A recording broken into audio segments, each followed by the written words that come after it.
Excellent. Nothing.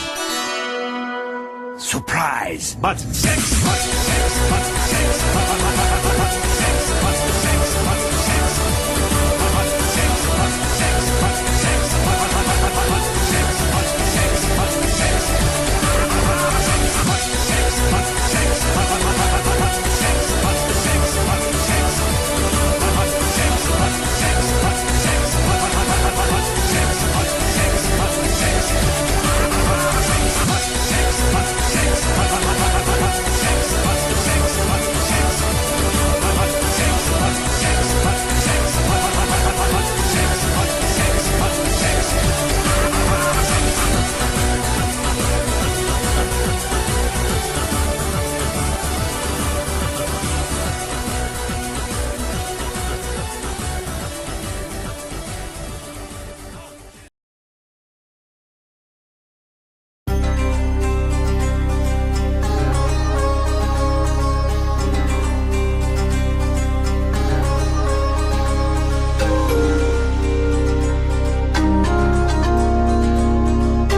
My new screen setup's psyching me out right now. Was everything where I left it? What the hell?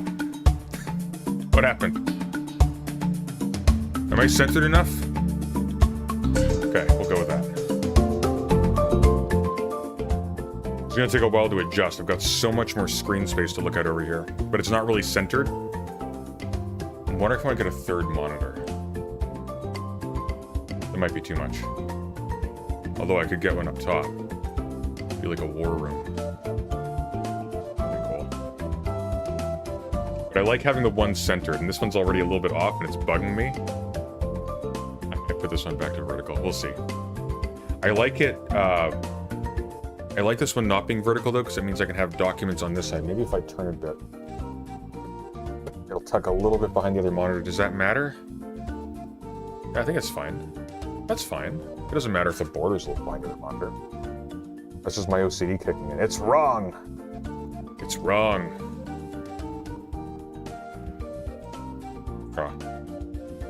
Agrees Optimus me? Well, I mean, more monitors is always better. Just have more space for things.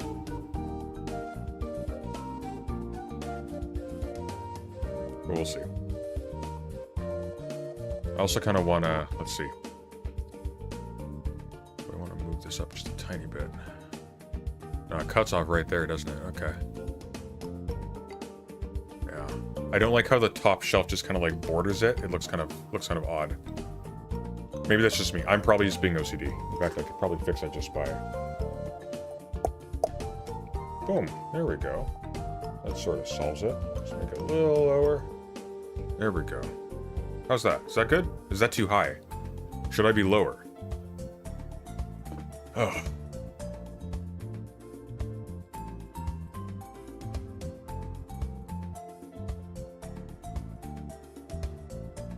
Really? No, I'm just on time for once. Go with that.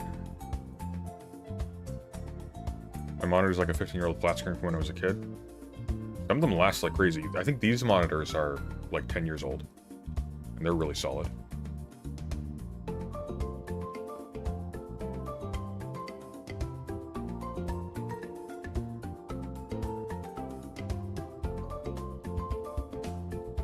Alright, so this is a theory day. I'm pulling up something though while we find...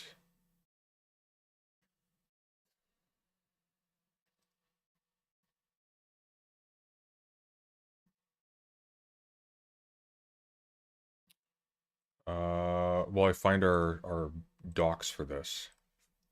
Because specifically, we're looking at counterposing Deleuze against neo-reactionaries over the next little bit. Not just Deleuze, but one of them. Anti-Oedipus is doing good view-wise. They got 57 concurrents. Damn. That's good to see. It's very good to see. There is an actual hunger for intelligent material now, which is...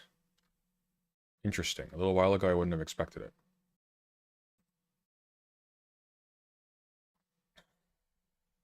Okay, so we're going to want Jordan Peterson on law. There was a video I saw. How the law came to be. There we go. That's what I want.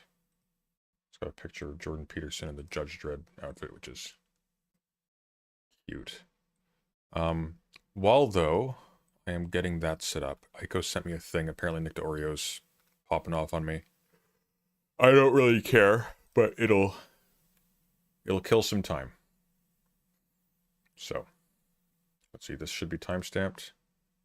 Oh shit, now Queeman and Willie are on the same side. That's why I love these panels, bro. You never know where it's gonna go. Now it's Beckett versus Queeman and Willie. I guess the fear is that what was going to happen is what happens in things like the Bo Black's dress story, where you've got something that's spread particularly far. Most people are going to just like pull a trigger at some point, or something will accidentally get said on a stream. That's the thing is like, dude, here's the good thing, bro. You can let them pull the trigger, and then history will remember them like not fondly instead of you. Okay, so congratulations, Nick. You're a self-interested psycho. We've established this. And you're stupid because you telegraphed this publicly. No, but here's the thing, right? What you can do is instead of like... I don't know how to imitate that voice without just spitting all over my keyboard. Like Like, this is, once again, this is what Nick did. This is what Nick Dorio did. Chud Logic, you're being like Mr. Girl, you're crazy. DGG isn't stopping anybody from speaking out against the shit Destiny does. And I looked into the context, and it looks like Melina, when she was talking about how there was clearly no consent right after there was this big dump of porn by Destiny, including her, that maybe she was talking about the Leafy stuff. And so maybe, you know, Turkey Tom's not being all that crazy, being the subtext. When he says, well, do you trust Melina? Doesn't Melina share shit like this on OnlyFans anyways? Isn't she just like an OnlyFans whore? Da, da, da, da. Even Willie Mack in his video, that was the only thing I cared about, is that he interviews Destiny. I didn't watch this far, but gives him a megaphone on his channel for additional accusations against Lav and Kelly Jean, who he apparently has no knowledge of, which is astonishing because he knew all about Mr. Girl. He said, I didn't trust Melina's accusations at the time. So all these freaks, by the way, they weren't just keeping silent and letting other people take the fall, which would be intelligent if cynical. They came out and they swept for Destiny when they thought it would be safe. Because they wanted to be allowed back into the club once all this sort of rolled over. I have no idea why the hell... Is Beckett talking to Nick, or is this just the call with Beckett in it? If Beckett's talking to Nick, that's weird. I don't know what possible purpose it could serve to just keep inserting yourself into this issue. You. That's great. You mean somebody else is more retarded than you for running the story too soon? Awesome. Then you can just talk about it when it comes out, like everybody else. You don't have to be the guy to drop her story without her consent.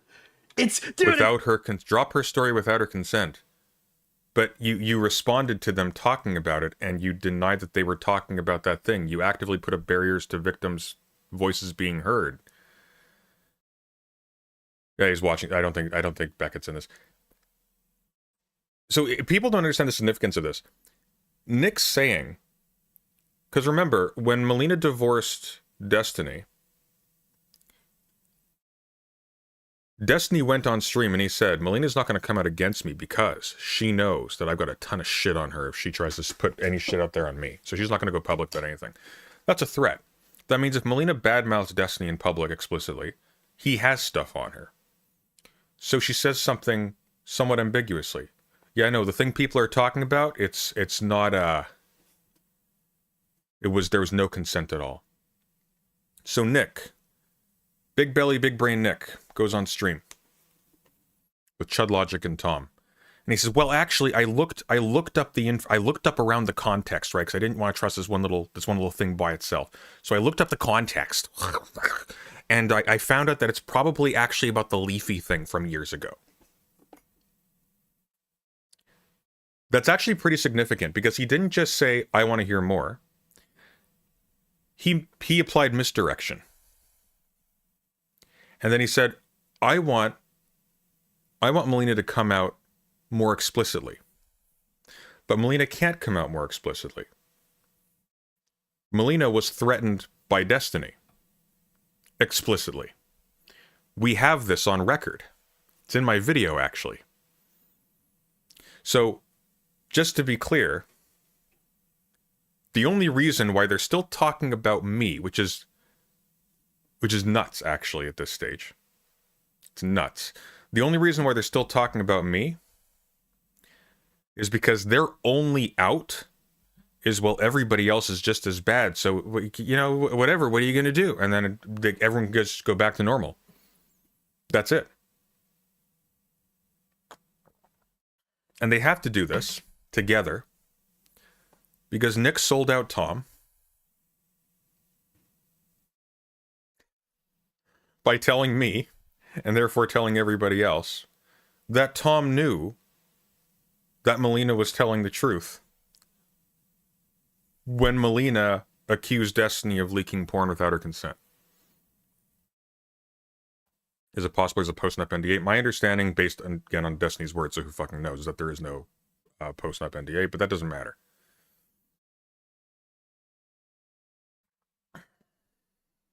Don't tell no lies about me, and I won't tell no truths about you. Yeah, exactly.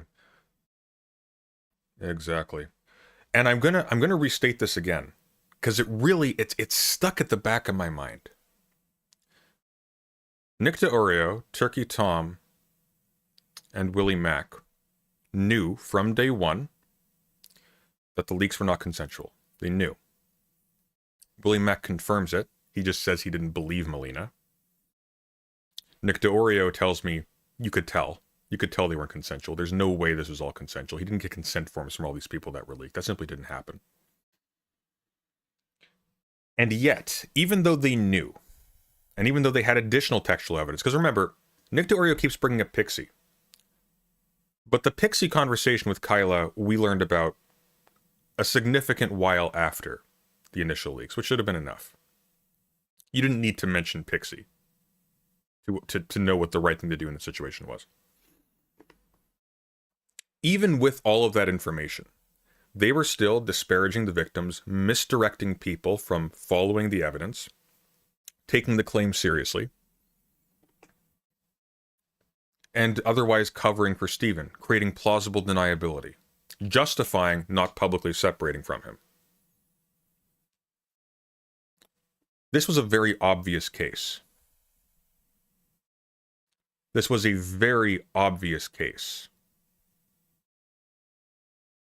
And despite this being a very obvious case, all these men got together and decided, hey, we like being buddy-buddy with the sex offender on YouTube. Let's all just stay quiet about it. Okay? We'll just be quiet about it. Let's just not talk about it. All right? If somebody else talks about it, we'll make a lot of money covering it, but we'll just not talk about it. Let's see if this just rolls over.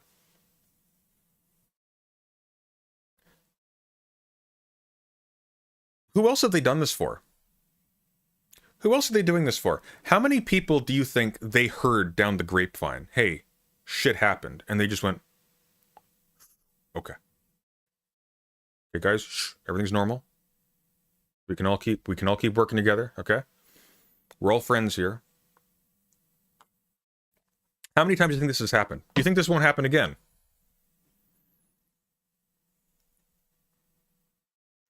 This is why, once again, people like Epstein get away with shit for so long. Because he surrounds himself with people who have zero character, who are just happy to be included, happy to be allowed to sit at the table, and they'll just stay quiet.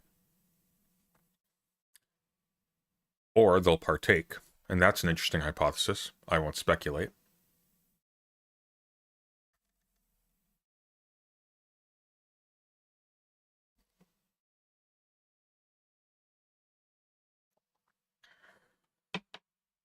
So,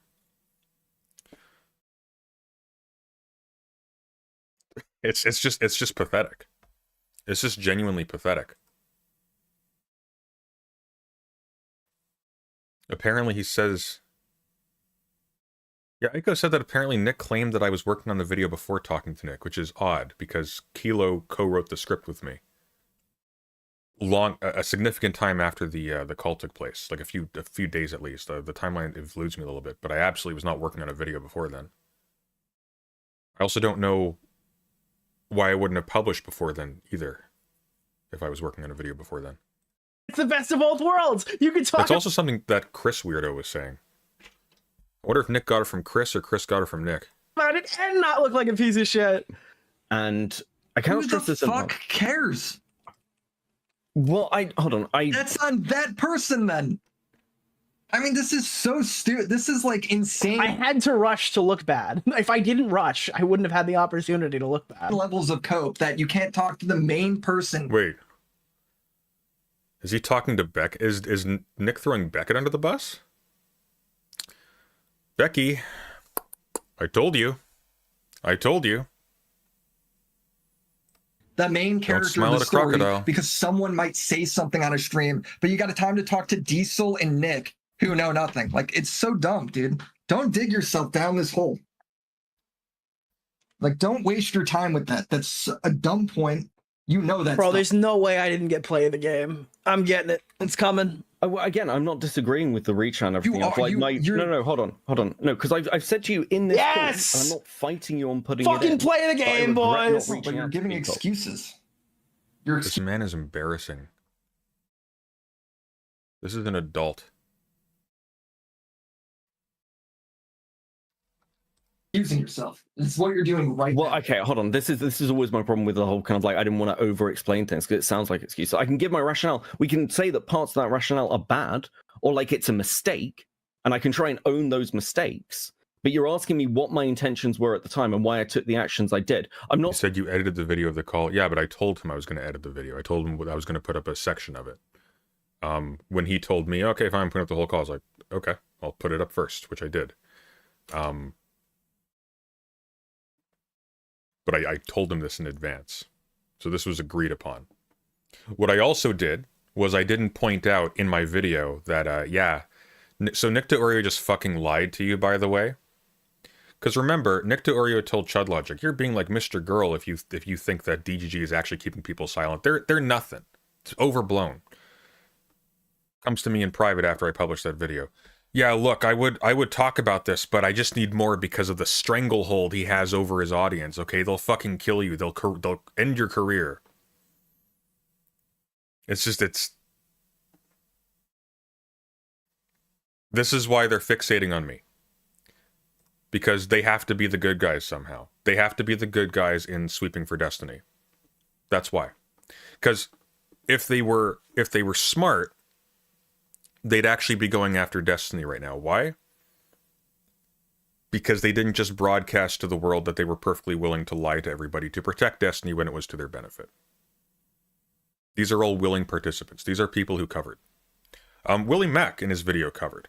Willie Mack's video was lazy in some really interesting ways. A large part of it was just stolen from Kilo's video. Sorry, Kilo. It's friends you make. And a large part of it had to do with me. In fact, he mentions me in the intro. And he has apparently a 12-minute call with Destiny that he shows a screenshot of, but he didn't record it, of course. That's interesting. 12 minutes is not very long. And he had a series of questions that he asked him. And then he published Destiny's answers without any additional clarification or comment. One of them was, oh yeah, Lav and Kelly Jean, they're just obsessive stalkers, or they got a Discord where they do crazy shit. And it seems obvious to me that and Destiny, by the way, was very kind to Willie Mack after that video launched. And it seems obvious to me that the function of that video and why Destiny really liked it was because it told everybody stuff everybody already knew and therefore were desensitized to, namely, Destiny bad, Destiny does all this shit, nasty. Although, side note, nobody seemed to cover this, apparently Destiny told Willie Mack that he had some stuff that recontextualizes everything in the background that he can't show yet, but I don't know anything, so I can't see anything about it. So it's sowing the seeds for him to be able to go like, to sow uncertainty. Maybe it's like that Daniel Green case I was covering the other day, even though I'm not covering drama anymore. Destiny was covering the Daniel Green, whatever faces, sexual assault allegations yesterday. And what happened with that, for people who've been following that, is this Maya King, is that her name? I think it's Maya King. This person comes out with graphic sexual assault allegations against Daniel Green, who's like a famous booktuber, right? He does like fantasy book reviews. Apparently she had a non-specific video talking about some sexual assault that she suffered in 2023. Didn't name names, and then she got a cease and desist immediately afterwards. And then 2 years later, I don't know why. I still don't know why. I haven't followed it that closely. She comes out with a big video talking about how she was sexually assaulted by Daniel Green. Daniel Green makes a video response saying, we're going to sue this person. This is not true. I've got evidence in the wings. And everybody's on this Naomi King, not Maya King, Naomi King, thank you. Everyone is on Naomi's side until she preempts Daniel Green by posting the full cuts of conversations that she had trimmed, which included things like her complaining about Daniel not wanting to engage in intimate relations with her, despite the fact that the premise of her original video was that Daniel had promised not to engage in intimate relations with her, and so on and so forth. None of this is determinative of whether or not there was like actual sexual assault taking place. It's impossible to tell. However, the point is, with new information, suddenly the narrative switched, and now Naomi King is the bad guy and Daniel Green is the victim. Sort of. Destiny's suddenly covering this. Why? Preparing the ground, okay? I'm going to come out with stuff that's going to change everything. And the brilliance of this is that he doesn't have to. People in the back of their minds are now like, oh, there's he knows things. He's confident. He knows things. He's got stuff he hasn't showed us yet. I really like watching Destiny's channel. I like the vibes. It makes me feel good. I can just chill. I can relax. It's okay. It's fine. Willie Mack's video helped that. It helped that. It allowed him to publish, hey, Destiny's got stuff. I can't prove it yet. We'll have to see. And that we'll have to see as permission to not take it seriously. Lav and Kelly Jean, they're doing crazy stuff. Da-da-da-da. Oh, well, maybe there's crazy stuff going on. Maybe it's not as one-sidedly against Destiny as we thought, so on and so forth. So what is happening here is the way is being made for people who want to hedge their bets and to be able to come back into the fold later if information arises that muddies the waters enough to make it allowable, so that they can continue to profit from that connection. It's really obvious. Like, it's painfully obvious. Now, the problem you're up against is that people who watch Nick DeOrio are very stupid. They are very stupid. People who watch Willie Mack are just very, very stupid. These are not channels that curate their content for people who think critically. These are channels who make the YouTube equivalent of, you know, those tabloid magazines about how the queen is actually having sex with her brother that you see in the grocery aisle that grandmothers buy. That's their target audience. Destiny's audience, very stupid. The Red Pill arc filtered out a whole bunch of people who were critical of Destiny, who had like some level of investment in something more interesting than that, and brought in a whole bunch of really dumb, embittered, uneducated hooligans. And a whole lot of these people are crossing over. And that's it. So all of this is really dumb, not because it'll backfire ultimately on them, but because it's unnecessary. It's unnecessary. Every single time I get mentioned, for example, that is an opportunity for me, who has no real stakes in this at this point. I'm not making content against Destiny anymore. I'll use them as an example, like in the Debate Pervert video. But I'm just done. Like, there's nothing else for me to do. I've got no new information. I have no new capacity to grow off of this or to do any more damage to Destiny. It gives me the opportunity to grow off of interacting with them negatively, because people don't like them right now.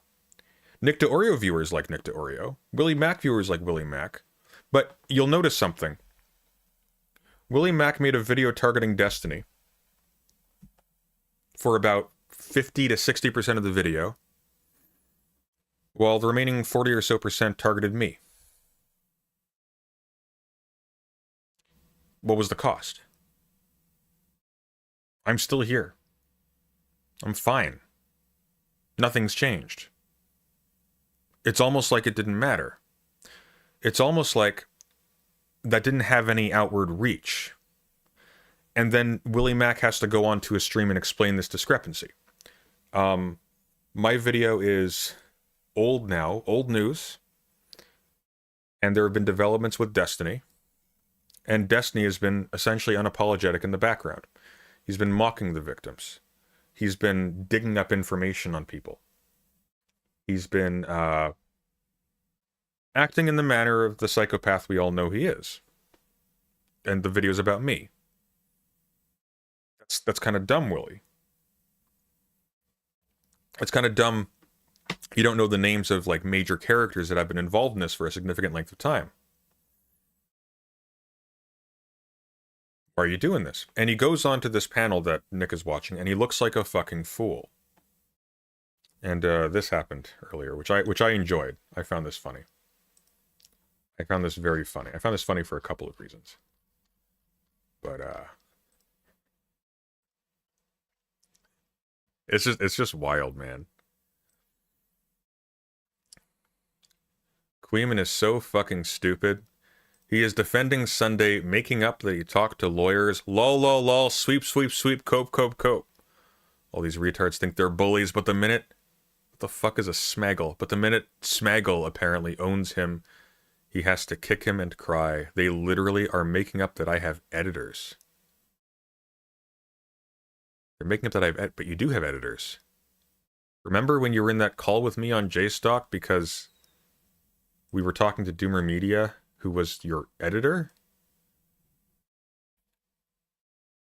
Wait, making up that you have editors. Hang on. Why would anyone make up... Why would that matter? But you do have editors. You've had editors for years. By the way, points of information. Queeman has never defended me, quote unquote, making up that I talked to lawyers. What Queeman has said, which is accurate, is that I could have talked to lawyers, but since I'm not citing them or producing a statement by them, it doesn't matter, which is true. Which is why I brought it up in private conversations and on Discord when calls for credentials were asked for, because people think they have an intuitive understanding of how this shit works when they're really dumb like Willie Mack. And I flat out told Willie Mack in our DMs, like, look, don't take my word for it. Go ask a lawyer. If you disagree, go ask a lawyer. That's fine. You can do that. They'll give you an opinion. Lawyers give opinions. They don't dictate the law. That's what Queeman said. It's like, this is a stupid thing to do. Don't even bring it up, which is true.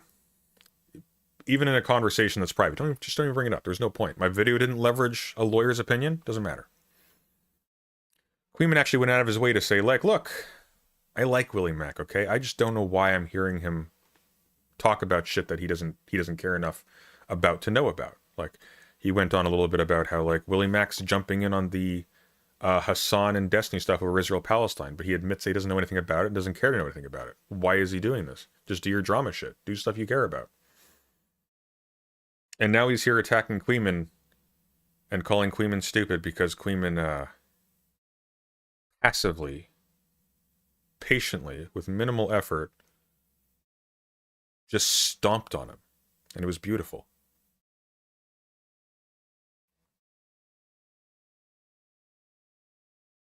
YouTube drama keeps saying that your lawyer is Brooks.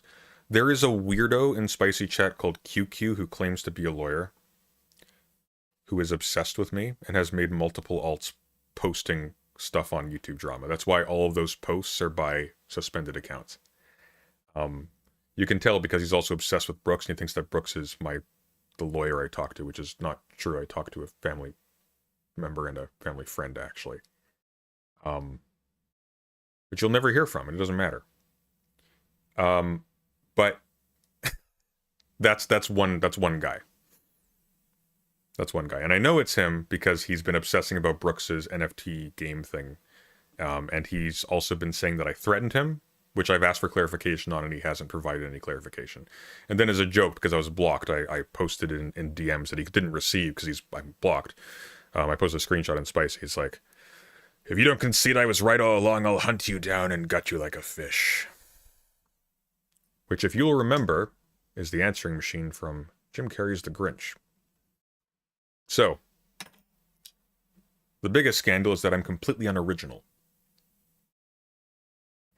But that's what that is. So YouTube drama doesn't have it in for me. YouTube drama allows people with no karma to post. That's it. You know the video is bad when even Kino Casino was defending Sunday. They weren't fans of the Willie Mack video, huh? Look, okay, Kino Casino, people don't know this. They're big theory heads, okay? They've actually been watching me since the Carl Schmidt days. You'll see.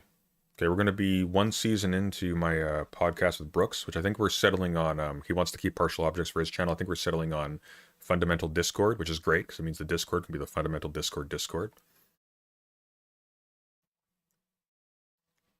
But they'll be on. They'll be on talking about... We'll be talking about Bataille with them in no time, okay?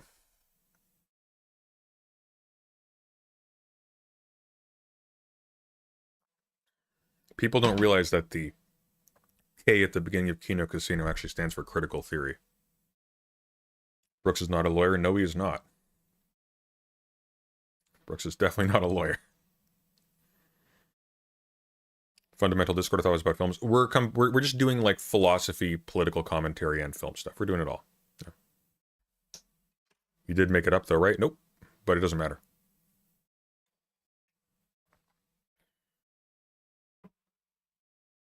Because to prove it, I'd have to show a statement with a person's name. And that's not going to happen, so. Is what it is. You have to believe me, it's all good. I don't care. That present Sunday is still being talked about shows how strong the sweeping still is. It's literally happening to some extent, maybe to save themselves regardless. Well, I think it's a combination of factors. I think the problem is as soon as attention is directed to Steven can go very easily. Hey, you guys knew about this, but you were being quiet about it. He can actually just go full scorched earth on them. He has... Like, just to be clear, these people have visited his house, right? These people are I don't know if Nick's visited his house. I know Tom and Willie have. Like, these people know. They know. So maybe he has additional leverage. Maybe they're in a situation where they think they have to justify themselves staying silent for so long because they have a guilty conscience, which they should. But we'll see. Pretty sure Nick is not. Well, you'd have it's a long journey for Nick, right? California. Imagine Nick in California. That'd be unfortunate.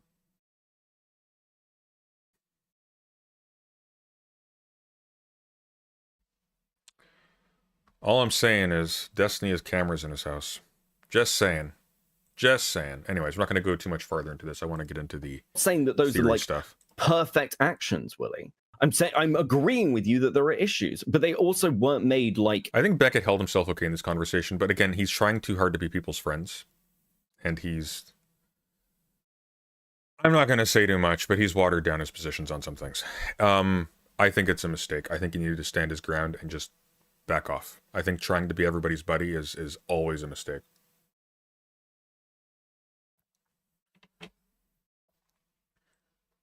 I just sort of flippantly or was lazy about it.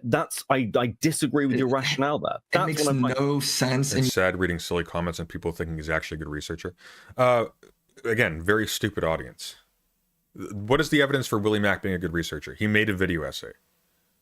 That's it. As far as I can ascertain, I don't think he's done research on a video essay in a very long time. He outsources this entirely. He trolls Kiwi Farms and other places and Spicy Chat and DGG and just Reddit, and he just has people just throw shit together and he just narrates. That's all. It's easy. It's an easy grift.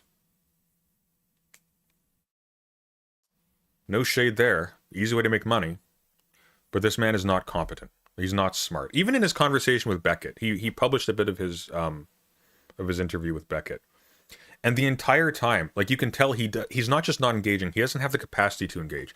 Beckett will make a response and he will gesticulate for the camera like there's an audience. But isn't that just wrong anyways? It's like Sheldon from Big Bang Theory with his look of haughty derision. He's just doing that over and over again because he literally cannot follow the conversation. He's actually dumb. He's actually really dumb. It's actually astonishing how slow he is. These are not people with a whole lot going on upstairs. Beckett is simply too nice a person for this game. Don't confuse nice with kind. Those are two different things. You have not given one good reason why that makes any sense.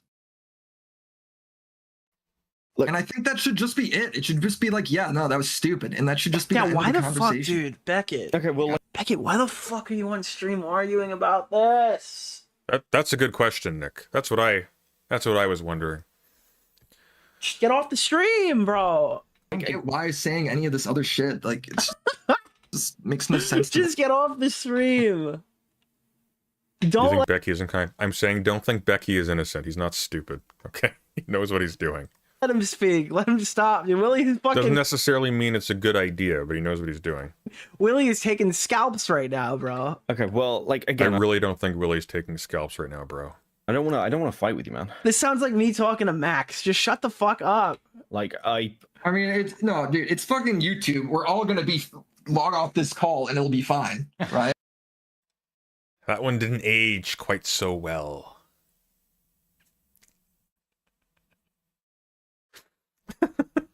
You got bullied, Willie. You got bullied by a little British boy.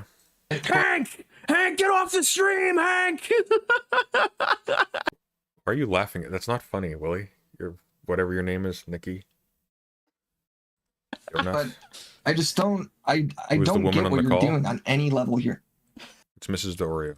with what you're saying. It doesn't make any sense. I don't think it's worth doing, and I think it makes you look bad. again, all I Fucking donation comes by. Beckett, I stop. love you. Let me fucking speed this shit up. Thank you. Anything where Destiny speaks, you can't put it on fucking 2x. Does Nick think Willie came out looking good? No. Nick is covering this to cover for Willie. They're buddies. Because here's what I guarantee you has happened, okay? Willie had a 12-minute call with Destiny, which he didn't record. I don't believe it. Willie had a 12-minute call with Destiny, in which Destiny said, hey, look, I'm going to answer some of your questions, and I got some shit coming out, okay? Hang tight. Hang tight. Don't go too far off the deep end. Okay. Hey, Nick, Tom. Cover for me. Okay. I got this stuff from Steven. Okay. And what's going to happen is something's going to come out. I don't know what it's going to be. I have no idea. Maybe it'll be he got consent from somebody or something that he can spin his consent from somebody somewhere in the past. And he's going to be able to hyperfixate on that person, whoever it is, maybe his wife, I don't know. And he'll be able to spin the optics of this around so he can just get off scot-free. It's possible. And when that happens, Destiny's going to want to rebuild his network. And these people really want to rebuild it with him. I honestly think that. Do you think they're co-conspiring together? Absolutely. We know they're conspiring together. We know because Nick informed Tom while Tom was saying they didn't believe Melina when they all knew. Like, we know this.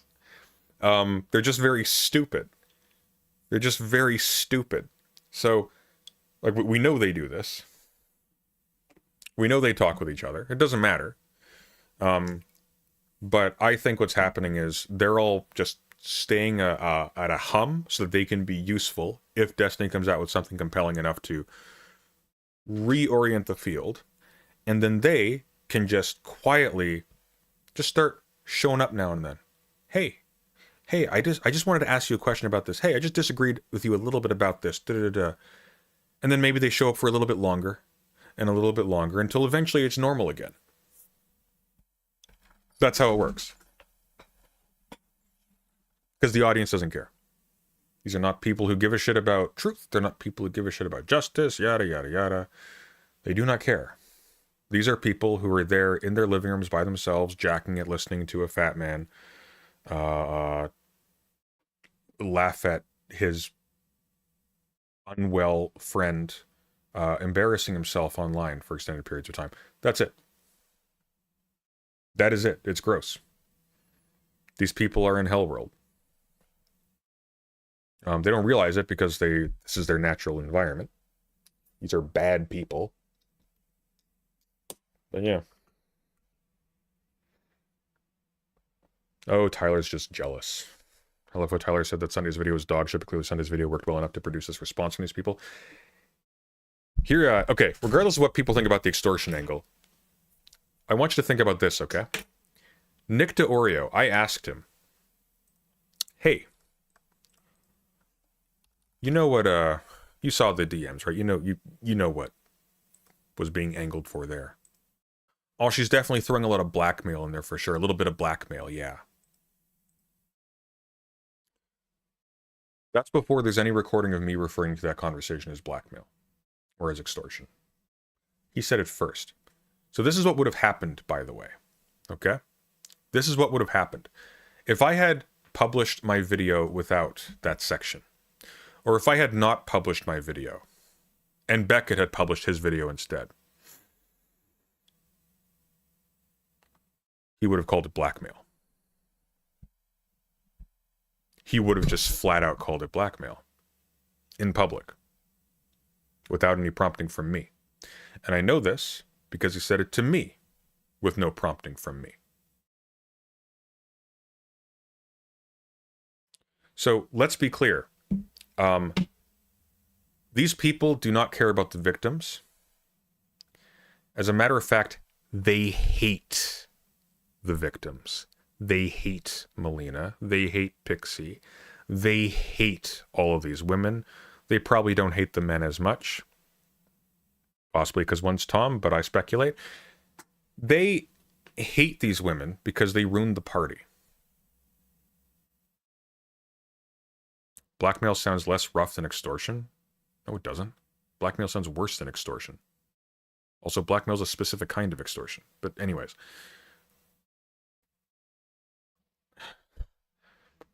They hate these women. They hate them. Tremendously. Tom, you trust Melina? What's next response? No, hang on, slow down. We don't know. Calm down, Tom. We're jumping a little bit too far. No. His response is, well, actually, I looked at the context. And I figured out that she's probably actually talking about the Leafy thing.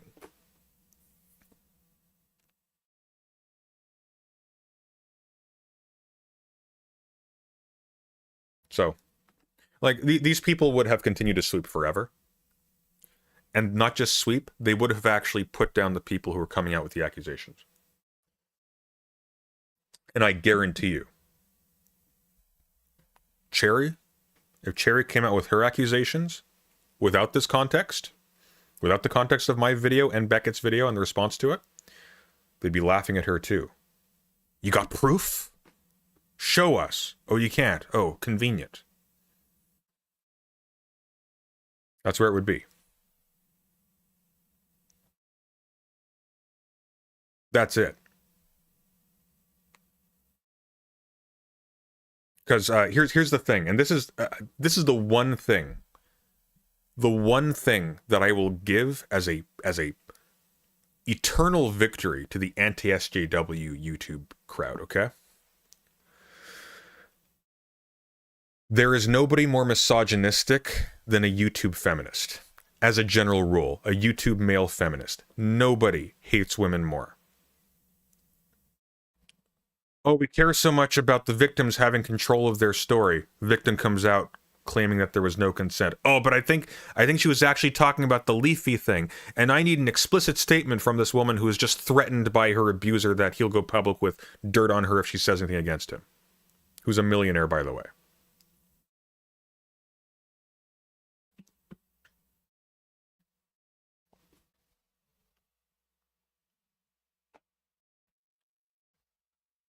These are all men, you'll notice. They're all men who are covering for another man with a sex abuse scandal.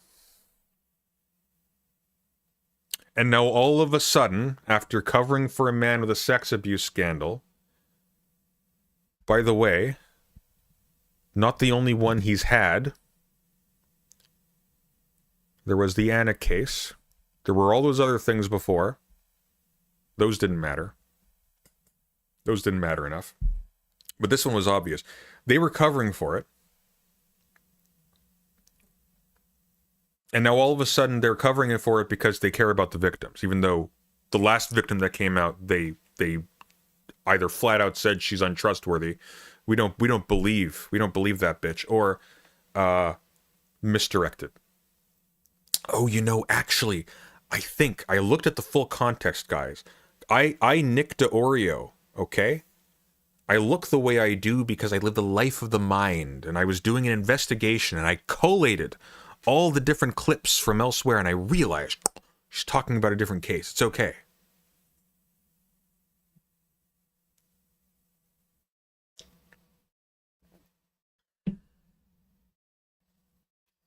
I think I've made my point.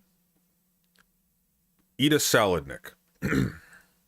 Otherwise, it's 4x. What you can do is sort of own releasing the video, defend the fact that I don't think it's misinformation, and like improve as I go forward. Well, can you? All right, it's not misinformation. Okay. It's not. So, Let's say okay, that. Did you guys? Do you think you guys are a sort of stopping point there? Is there any other points? Yeah, By the way, organic spinach tastes delicious. It's weird. You don't realize that. Actually, I've been eating a lot of salad recently. What kind of lettuce you get matters. My personal favorites. Collard greens are really good.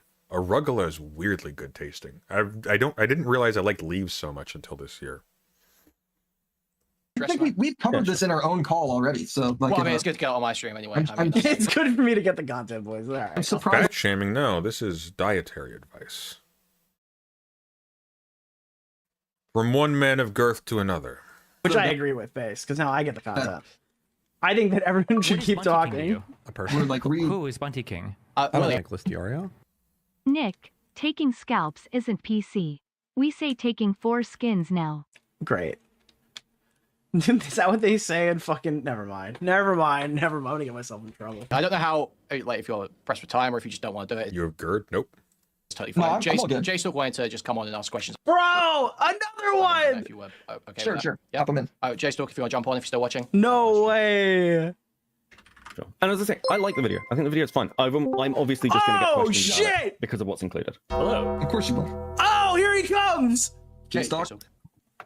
What's up? No! Good. Some smoke for Willie.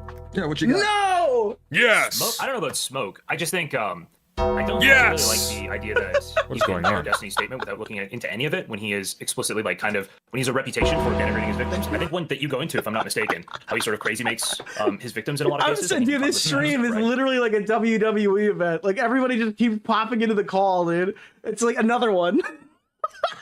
Yeah.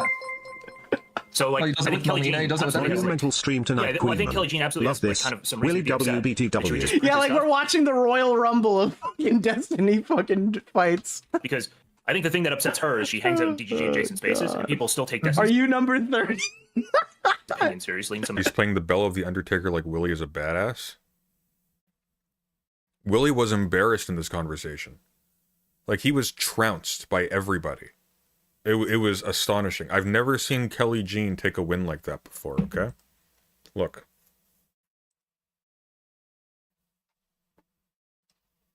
Let me show you how good it was, okay? Just you need to understand. You need to understand. That's Monkey Song. Why am I looking at Monkey Song? Hang on. Okay.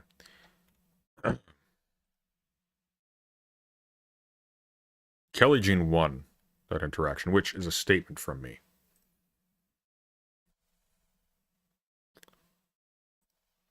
Unbelievable. Well done, Kelly. Oh, wow. Yeah, It's right, right there. Wonderful. Right there. Brilliant. Okay. I love that. I love it when a plan comes together. Okay. I reach out to people, and if they go on an unhinged rant, I'm going to post Do you that. prove Jesus. a negative? Wow. How? How do you prove a negative, you fucking retard? Oh, give me evidence that it doesn't happen. Then shut up. And just like that, my homosexuality is cured.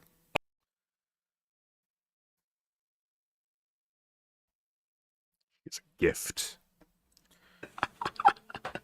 Oh, dude. Wait, hold on. No, hold on, wait. How do people watch this shit? This guy is so dumb. Like, this is boring. Hold on. And he's playing like basic bitch boring like kids games. Is this Discord still open? Not home anymore? No, Kelly Jean cured it. I'm straight now. Sorry, it is what it is.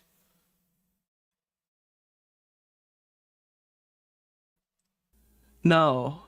Alright, hold on. I'm gonna do it anyway. My facial hair got so soft this year. What the hell? Yo! Yo. I'm here for the debate. Did I miss the debate? 1 second. Did I miss the debate? Yeah, you missed the debate. You're way Fuck! late. Fuck! Okay, shit, Yeah. sorry. Alright, well. Wait, did you have any thoughts? No, Wait, I'm I still heard you were watching it. I just wanted to be number 30 in the Royal Oh, Rumble. okay, Alright, okay, I'm sorry. okay. Peace out.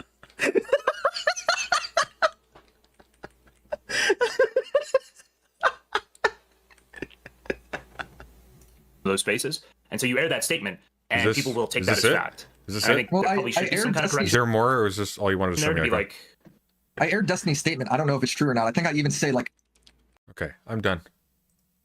at least I imply. I don't care. I'm done. I'm bored. I don't like you. Okay. So here's the deal. I figured this out partly. Good for you. So here's the deal. I am doing a video essay at the moment, and I am challenging a conservative notions of the function and purpose and history of law. Okay. I'm using Deleuze for this, and this is actually part of preparation for reasons that will become clear later for the Bloodborne essay in a week from now. But I also want to start digging into neo-reactionaries and their bad political theory. So we're going to be looking at, obviously, people like Jordan Peterson. We're going to be looking at Curtis Yarvin. I'm going to start digging into Nick Land as well, which is also going to be preparation for the essay on Cruelty Squad, which I want to publish right before Psycho Patrol R comes out, which is the sequel to Cruelty Squad. Spiritual successor, rather. You can be fat and love leafy greens. That's my whole shtick. It's mine too. It's the way of my people. So we are looking at this. We are going to be looking at some Deleuze. We're going to be looking at some Nick Land and possibly some Curtis Yarvin. I need to figure out. Curtis Yarvin writes a lot of filler. Just a lot of shit. Here, actually, while we're here, I want to look at the trailer too, because apparently a trailer just came out. I'm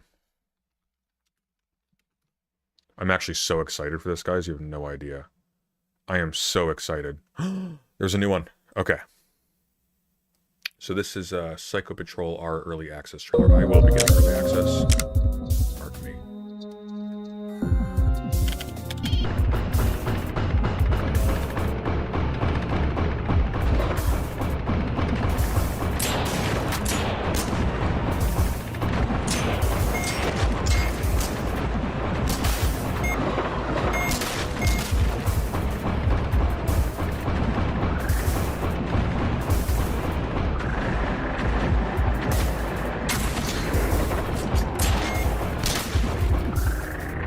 A new paradigm of criminology.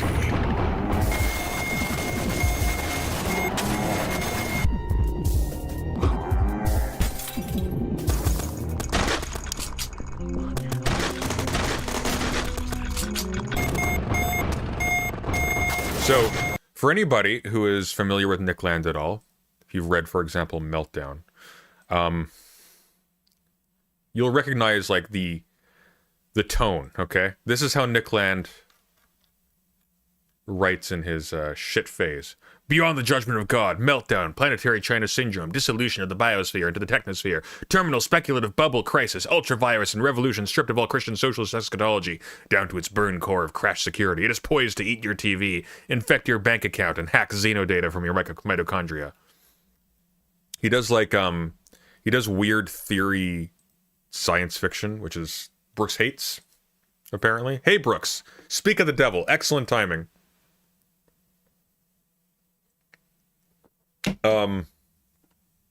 So, I'm going to be spending the month really digging into Bataille and Nick Land, and I'm also going into D.H. Lawrence and Deleuze. So, and Klazowski.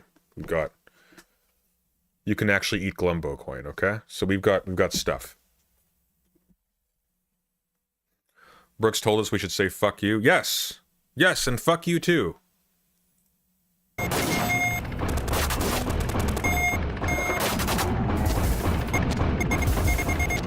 Ubatai, does that mean we can finally get Clive Barker content? You're going to be getting Clive Barker content in March.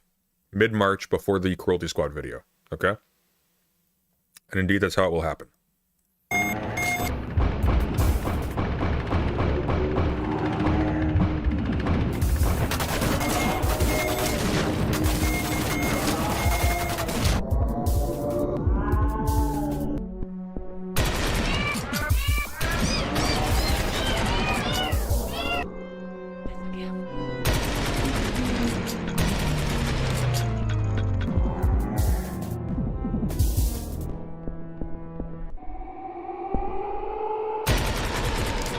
God, I'm so excited for this.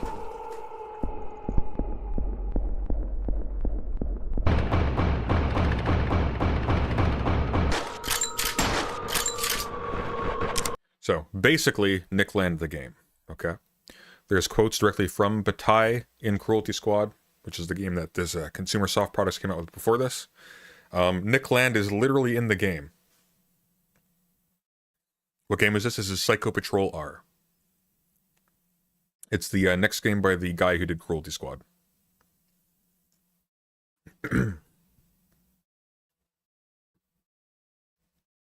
See you, Wig. Have a good night.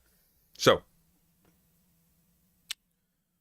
we're doing research, and I'm gonna be doing a lot of reading into Bataille and Nick Land and Nietzsche over the next little bit. And that'll be pursuant to getting a really good Cruelty Squad essay out by the end of March, and then a really good Psycho Patrol R essay, hopefully by the end of the following month. It looks like PS1 era. It's going for like a retro look, but like it's sort of owning the glitchiness, which I appreciate. By the way, before we jump into our next segment, this is a great time to remind you, if you appreciate what I do and you want to help support the channel, there are two values at the bottom of the screen. There is a $100 to skip to theory meter and a $100 to stick to drama meter. If you want to go immediately to a hard theory segment where we deal with some really heady, deep philosophical stuff, or react to really bad philosophy, depending on what you vote for, put the word theory or squid into your super chat. If we hit $100, we're at 55 now, we skip immediately to a theory segment. I've got some lined up that are really good. Or, if you want us to stay the course in the regular content, put drama in your super chat. If we get $100 in drama, the theory meter goes down by 50%. I also really like gifted memberships. It allows people to use duck nana and monkey emotes, and I think that's very, very important for your emotional well-being. We also have cardigans on the channel, which you can buy, that are very high quality, not quite as beautiful as mine, but they're up there. And there's a Patreon. Patreon helps you support video essays. Video essays are coming out on a weekly basis now, roughly. Okay, depending on length. Bloodborne one's probably going to take a couple weeks. But that'll be out by the end of the month.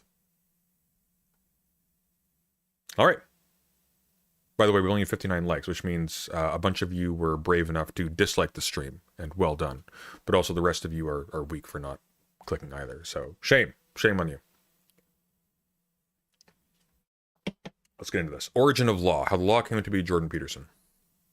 We're also going to be digging into 12 Rules for Life because he has a chapter on this, which is actually probably what we're going to be responding to. So while this is going, didn't they take down LibGen recently? I think they did.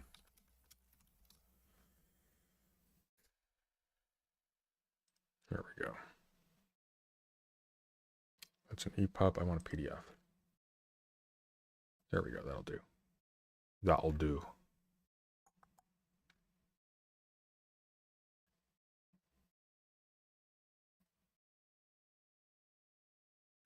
Oh, there's not even an available. Did I already download this? I must have already downloaded it. I must have. Maps of Meaning. We Who Wrestle with Gods. Ooh. Actually, I wonder if We Who Wrestle with Gods is a chapter in this, because that might be better. More recent.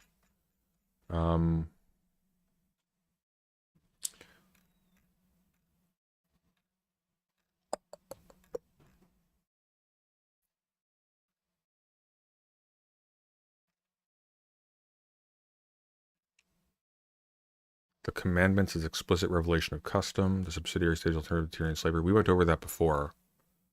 It might be worth going over again, though. Let's see. They didn't even put an index on this book. It's so bad. Jordan Peterson's books are so bad. They're legitimately so bad. Okay, but anyways, we'll watch this to start.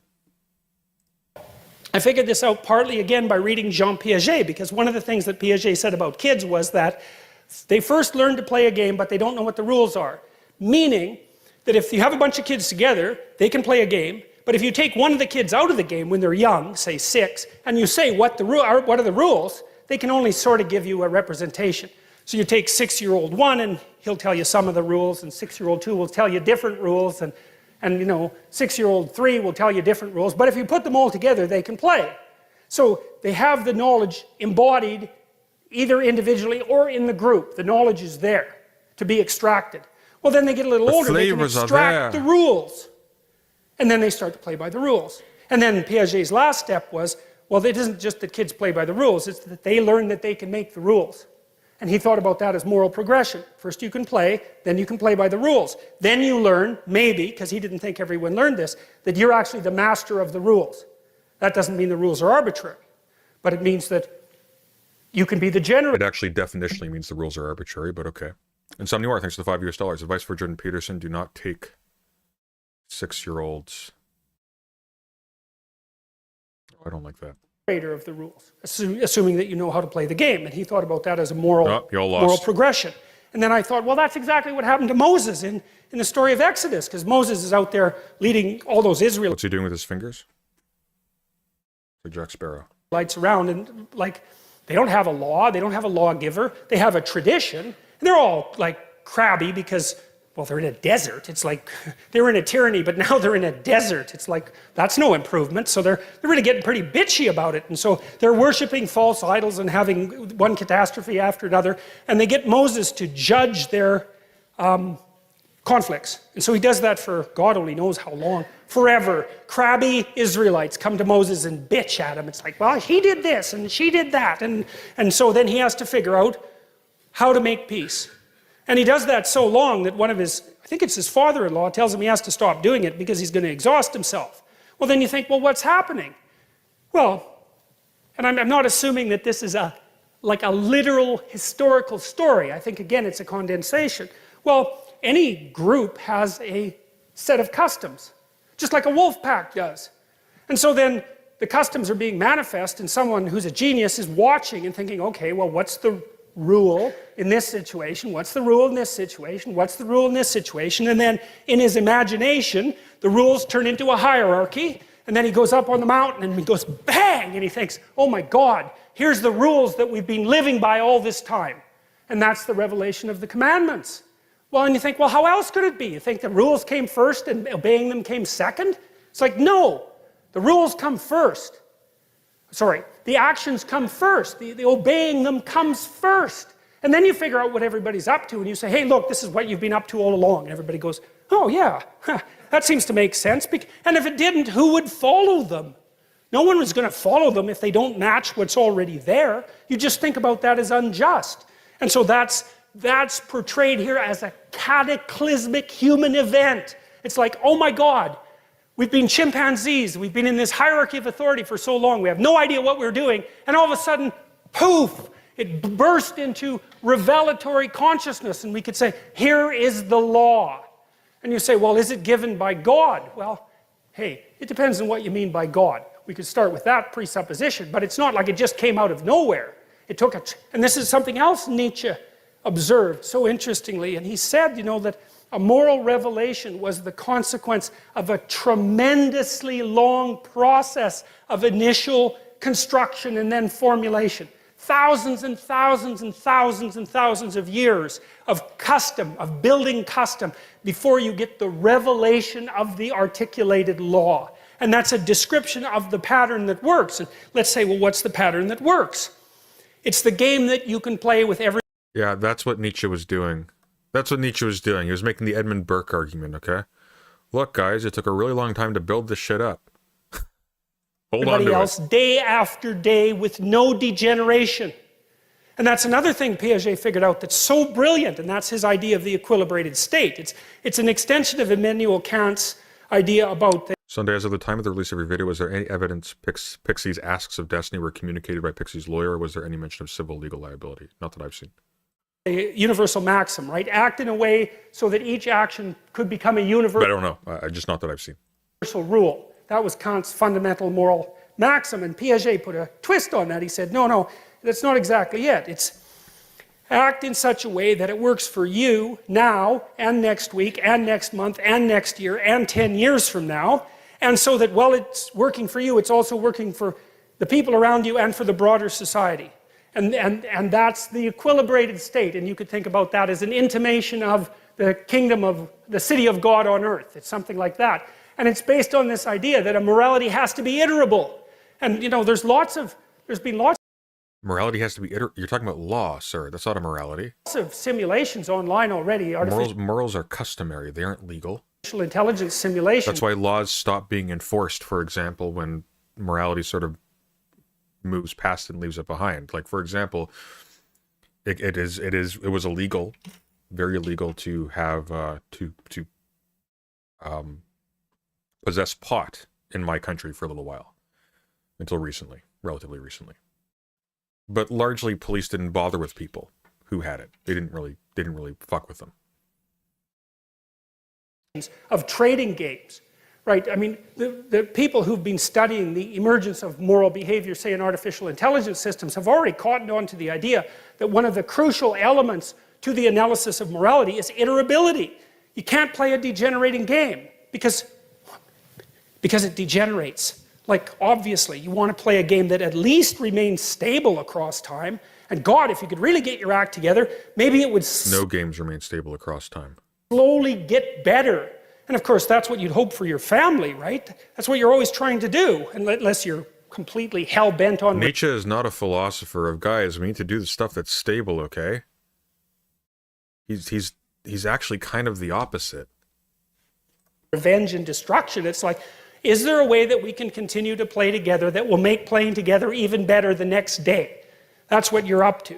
And, well, I don't see anything arbitrary. Yeah, it's stable, but it gets better. Yeah, exactly. About that. And part of it, and this is also why I think that bloody postmodernists are so incorrect, because, you know, they say something like, there's an infinite number of interpretations of the world, and that's actually true. But then they make a mistake, and they say, well, no interpretation is to be privileged over any other interpretation. It's like... Citation needed, please. Who says that? Who says that? Who on earth says that? No interpretation is to be privileged over others, really? Because that's kind of weird, because I could have sworn this was called Anti-Oedipus. I could have sworn this was like a 400-page book that was specifically criticizing one of the ways of interpreting the world because it's wrong. I don't know. Maybe he's hard. Maybe you understood it better than me. It's possible. I'm a bit of a dum-dum, Jordan. But it seems to me that when this person is saying, yeah, Oedipus, this thing that tyrannizes and governs the approach of basically all psychoanalysts for the past few decades, that's worthless and useless and harmful. I'm pretty sure that reads to me like he doesn't think all perspectives are equal. It's crazy that like people would listen to this and just go like, really? They said that's crazy, Jordan. Show us where, please. Where did they show this?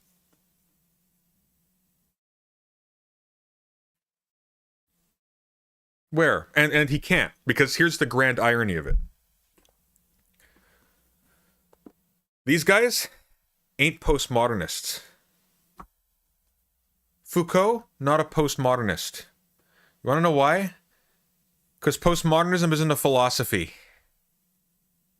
It's not an ethical position. Postmodernism is a milieu. Jordan is a postmodernist. Why?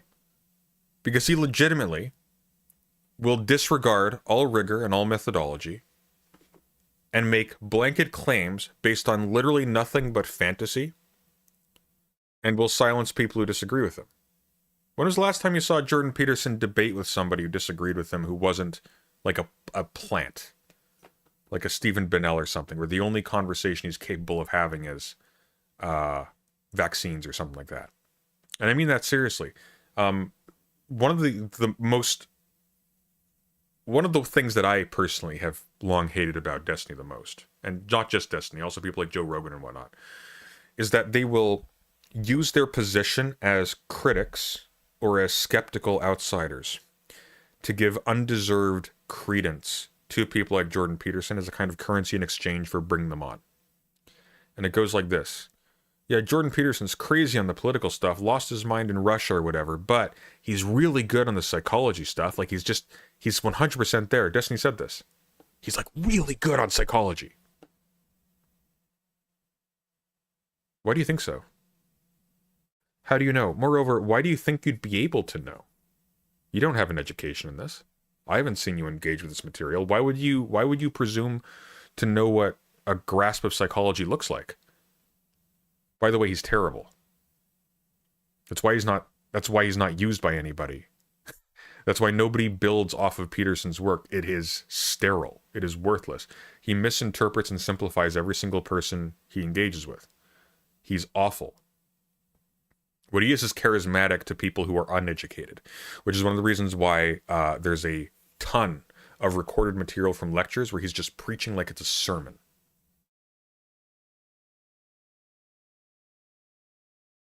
He's the post-truth guy. There's no citation for this, and if you called him on it, first of all, you'd never call him on it. He wouldn't allow you to get into a position to be able to call him on it. But if you called him on it, he'd have no answer. He doesn't know anything about the people he's talking about, and moreover, he's not talking about anyone right now.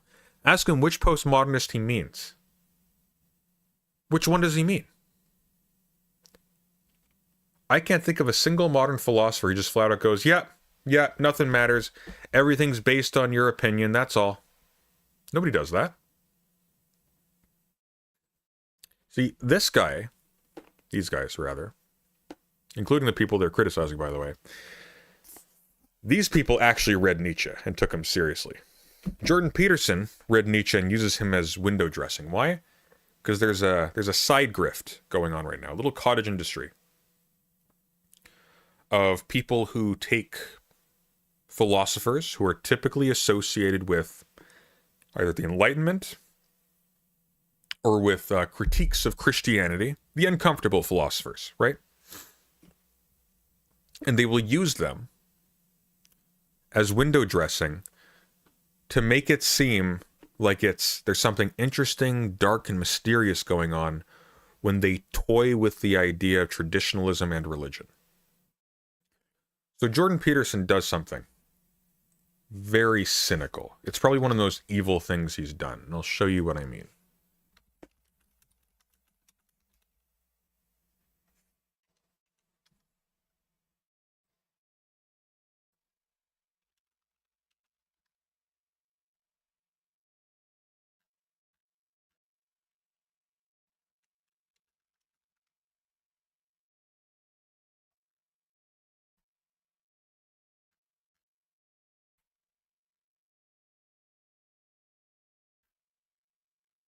It's very old. It might actually be hard to find now.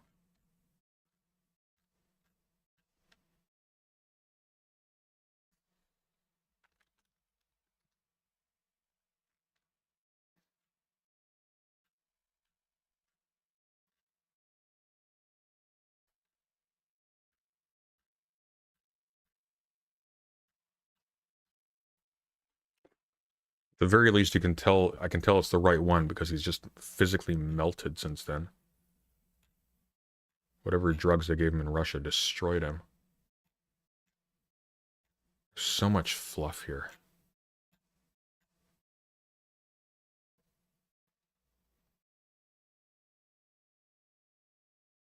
Hang on.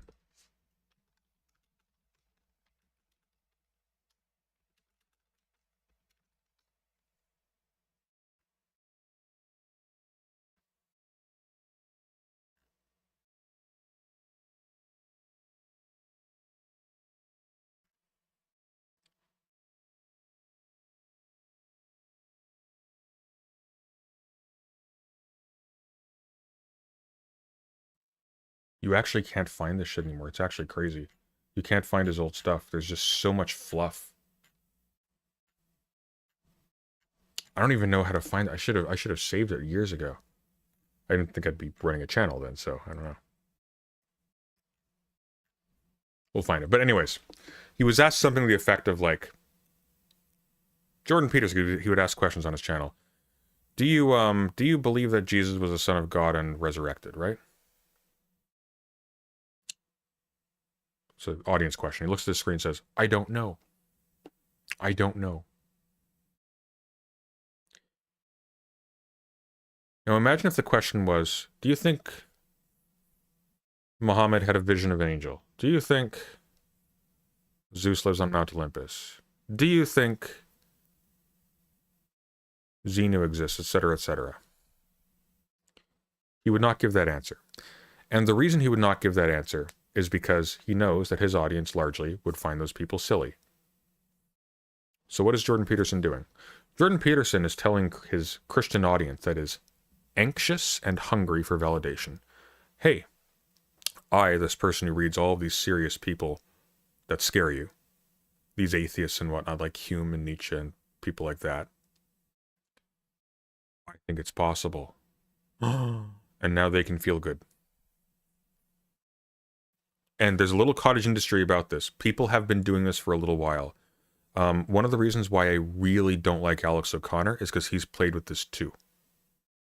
I really don't like people who do that, because what they are doing is they're leveraging the anxiety of a Christian conservative audience that has been terrified about the possibility of their assurance of eternal life and security and whatnot, to not have to pay attention to the dangers of the world because this life is the only one they have.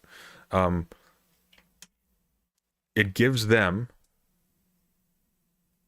a little pill that allows them to go, oh, okay, we're on the right side of stuff. Yeah, I don't know personally any of this stuff, but I've got an intuition that this seems right based on all these famous people who agree with me. And that's the grift. You're edging anxious conservative Christians, and I think it's disgusting. I think it's really disgusting. I think it's one of the most cynical things you can do. Which is one of the reasons why Jordan will never come out as a, I mean, maybe he has recently, I don't know. He's gone off the deep end. But it's one of the reasons why these people never make definitive moves in one direction or another. Because as soon as they are Christians or atheists, now they've picked a side, now there isn't that room to kind of wedge yourself in. Destiny used to do this. I can't stop talking about Destiny. Destiny used to do this. For different reasons. But when he was trying to get in Lauren Southern's pants, or maybe he already was, he was suddenly interested in C.S. Lewis. He was talking about C.S. Lewis on stream. And it's very simple. Material benefit for stroking off Christians. Anxious Christians who want validation. Alex said he won't talk about Islam because of death threats when literally so many Muslim content creators have reached out to him asking for normal, friendly debate for years. Yeah, that's bullshit. That's bullshit. Alex O'Connor is genuinely a disgraceful human being. His entire shtick is just mellowing himself down so that culture warrior types like Jordan Peterson and Richard Dawkins feel safe with him. That's it. It's one of the reasons why he'll never say anything interesting.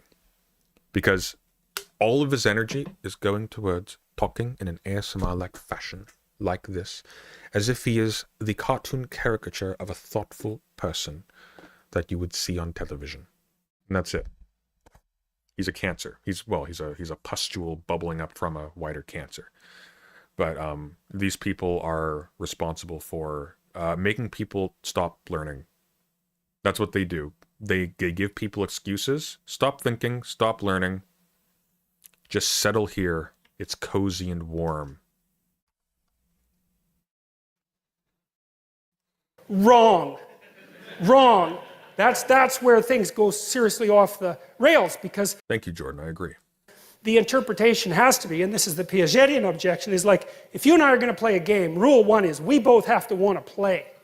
Rule two is other people are going to let us play. Rule three is we should be able to play it across a pretty long period of time without it degenerating. And maybe rule four is, while we're playing, the world shouldn't kill us. It's like there are not very many games, like you don't send your kids out to play on the superhighway, right? So they're not playing hockey on the superhighway because the world kills them. And so there's an infinite number of interpretations, but... Don't go play hockey on the superhighway, Jimmy. The world will kill you. There is not an infinite number of solutions. And the solutions are constrained by the fact of the world and our suffering in the world, and then also constrained by the fact that we constrain each other. And so that's where I think that's gone like dreadfully, dreadfully wrong. So, all right. All right. Well, that didn't help us at all. Let's see, maps of meaning. Do we have, what do we have here on law? Oh, we must have stuff on law and maps of meaning.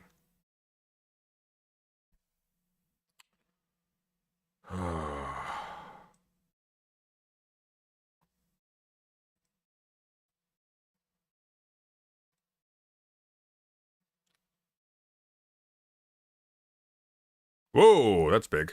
Why is it so big? Okay, can I just resize this? Where'd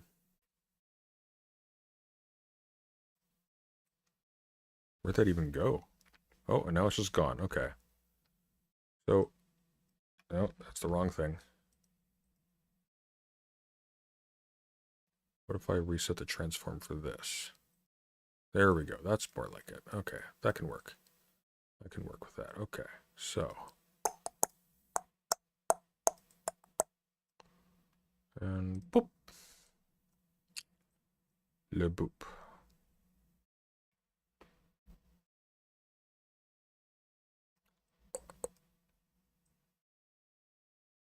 There we go. Okay. All right. That'll do. So if we go to the lawgiver, 387 laws, 12, 126, 138. Lawgiver. Let's see. Let's look at lawgiver first. 387.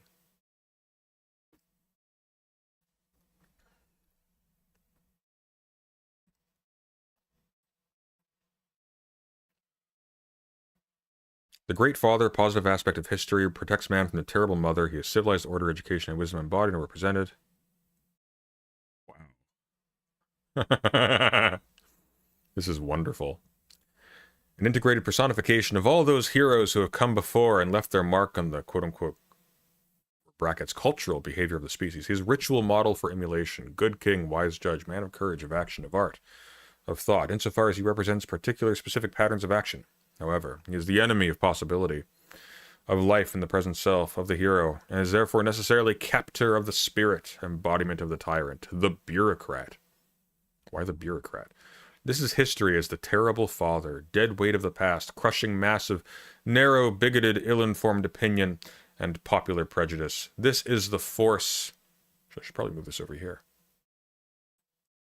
I'll move you over here. I'll move you over here. Boom, there we go. This is the force that oppresses the good mother, the creative aspect of life itself. The terrible father opposes anything new, anything that threatens his integral structure and absolute dominance. Identification of the well-adapted man with his culture means that as history becomes established, don't know what that means, in counterposition to the force that nature represents, the creative hero has to battle public opinion composed, when ideological, of contemporary slogans,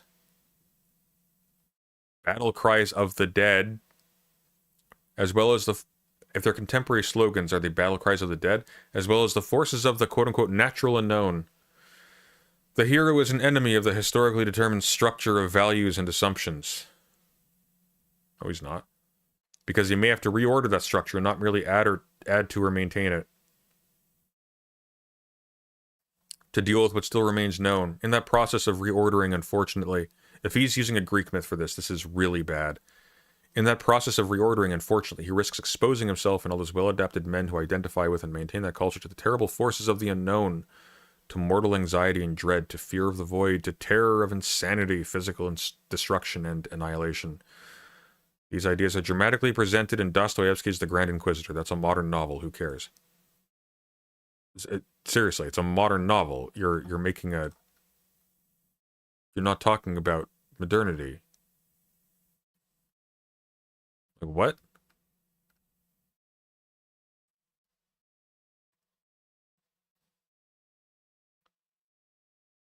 Oh my god.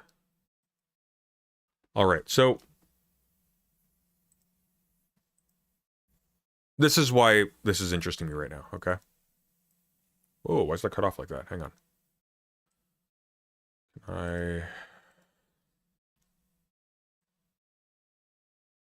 Weird. Why did it do that? Was that cut off like that before? For the previous thing?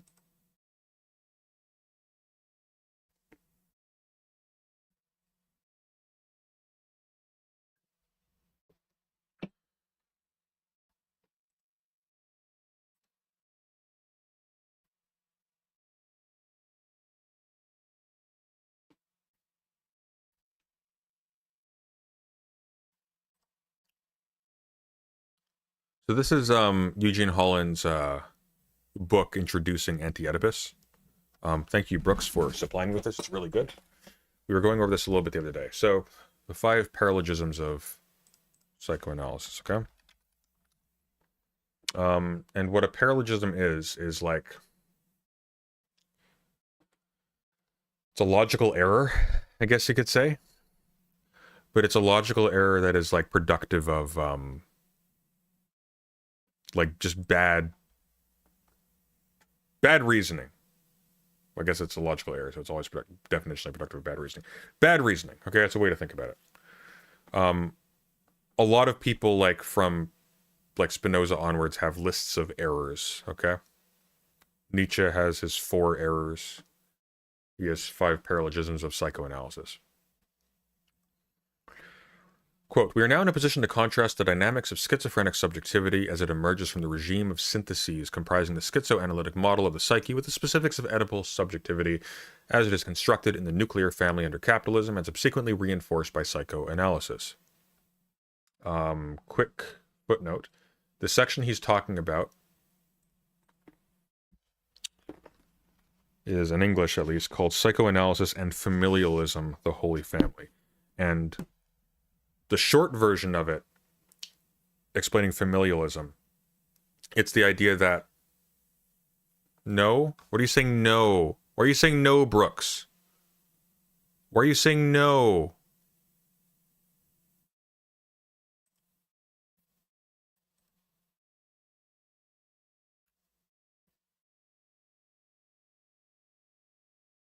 Why are you saying no? Paralogism, a faulty process, logical error, yes, but not a fault of reasoning. Reasoning presumes thoughts. No, reasoning does not presume thoughts. You've read Kant, you know this. Reason does not presume thoughts. No, wrong. Silence. You're being a stickler for lingo. You're missing the point. Ah.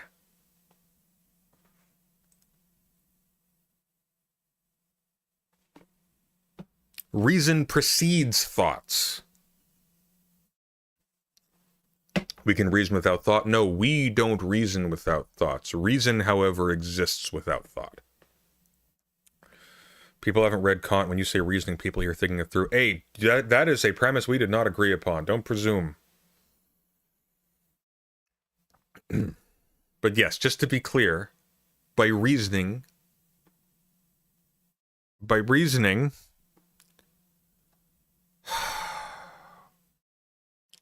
I mean a faulty process, not deformed thought, okay? No deformed thoughts here. Is that TOS? I can presume nobody here has read Kant and be 99% right. Here, we've read Kant on stream, so that ain't true. Maybe the QC doesn't read Kant, but we've read Kant here. We've read a lot of Kant here. I've got video essays quoting Kant. Ah! As we shall see, Oedipal subjectivity involves a systematically... I was going to explain familialism. The idea that family relations are, in the final analysis, the cause of your psychological condition, right? So you will attempt to find the source of some kind of mental illness that you classified as mental illness in some kind of relationship with the family. What was your relationship like with your father, right? Roughly, that's what familialism is.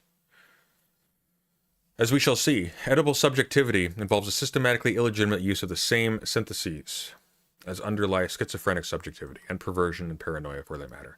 The schizoanalytic model of psychodynamics is thus valuable not only for giving psychiatry a materialist foundation in the operations of differential repetition, but for the critique of Oedipus that it enables and performs. Crucially, is Brooks swearing at me in DMs right now? No, he's not. Good, okay. Crucially, this kind of posturing of parental relationships as being the cause of your current condition, your current engagement with the world, with other people, your perception of the limits of your body, of your powers and the powers of other things, and so on and so forth. It runs directly counter to the idea that there is a horizontal order in which you as a thing that is also a collection of things I'm gonna just let this go. My new thing is reacting to stuff like this. Well, screw you then. I'm not gonna explain it. Asshole. The schizoanalytic model of psychodynamics is thus valuable not only for giving psychiatry a materialist foundation in the operations of differential repetition, but for the critique of Oedipus that it enables and performs. In effect, everything revolves around the body without organs, for it is here that the productive connections of desire register as signs. Such signs, being radically polyvocal, do not yet mean anything, but they do introduce into the machinery of desire the potential for variation, and therefore the possibility of error and even deceit as well. Schizoanalysis shows the Freudian Oedipus complex to comprise a set of mistakes about the nature of desire. These mistakes are understandable inasmuch as they reflect and indeed reinforce the apparent objective movement of reproduction in the nuclear family under capitalism. I see what you're doing, Brooks. I don't approve. But they are serious mistakes nonetheless. Deleuze and Guattari call them the 5 paralogisms of psychoanalysis, and exposing them constitutes the backbone of the internal critique of Oedipus. Okay? Here's where I wanted to go. The paralogism of displacement and the critique of representation. The central error psychoanalysis makes regarding the Oedipus complex is, quote, to conclude directly from the prohibition against incest the nature of what is prohibited, unquote. The law tells us you shall not marry your mother and you shall not kill your father. And docile subjects say to themselves, so that's what I wanted. And he's referring specifically to section on page 114, which Freud is responding to Fraser. Quote, the law only forbids men to do what their instincts incline them to do. Instead of a... Here we go. Now, the Freudian argument is of a nature to leave us wondering. Freud quotes a remark by Sir J.G. Fraser, according to which, quote, the law only forbids men to do what their instincts incline them to do. Instead of assuming, therefore, from the legal prohibition of incest that there is a natural aversion to incest, we ought rather to assume that there is a natural instinct in favor of it, unquote. And what he's going to point out is that, no, the posing of a law can fixate attention and create a new object onto which desire can be attached, but it by itself is not a byway of inferring what is actually going on in desire under the surface. The fact that there is a law against incest is not a byway of saying that therefore people desire to commit incest. That doesn't follow. It's a critique of a faulty genealogy. Such is the ruse of the law prohibiting incest, and perhaps of law in general. It presents desire with a falsified image of what desire quote-unquote wants in the very act of prohibiting it. Desire is thereby trapped in a first paralogism, a classic double-bind that Deleuze and Guattari call the paralogism of displacement. Docile subjects supposedly discover what they desire at the same time that they discover that they cannot have it. The law, however, Deleuze and Guattari insist, is not a natural or mechanical system, but rather a semiotic system, a system of representation. It is therefore comprised not of 2 terms, such as cause and effect, from the first of which one could deduce something certain about the latter, but of 3 terms, a signifier, a signified, and a referent, from the first 2 of which it is impossible to conclude anything directly about the third. They thus bring to bear the well-known post-structuralist critique of representation, quote-unquote, to drive a wedge between the prohibition against incest and the true knowledge of the desire supposedly prohibited by it. Oh, I moved. Here we go. Okay. So the short version of this is you can't extrapolate from the law or from custom, etc., just because they are prohibitive, that therefore they exist as sort of an innocent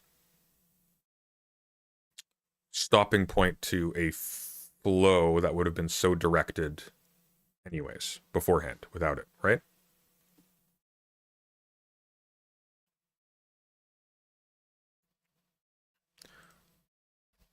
So,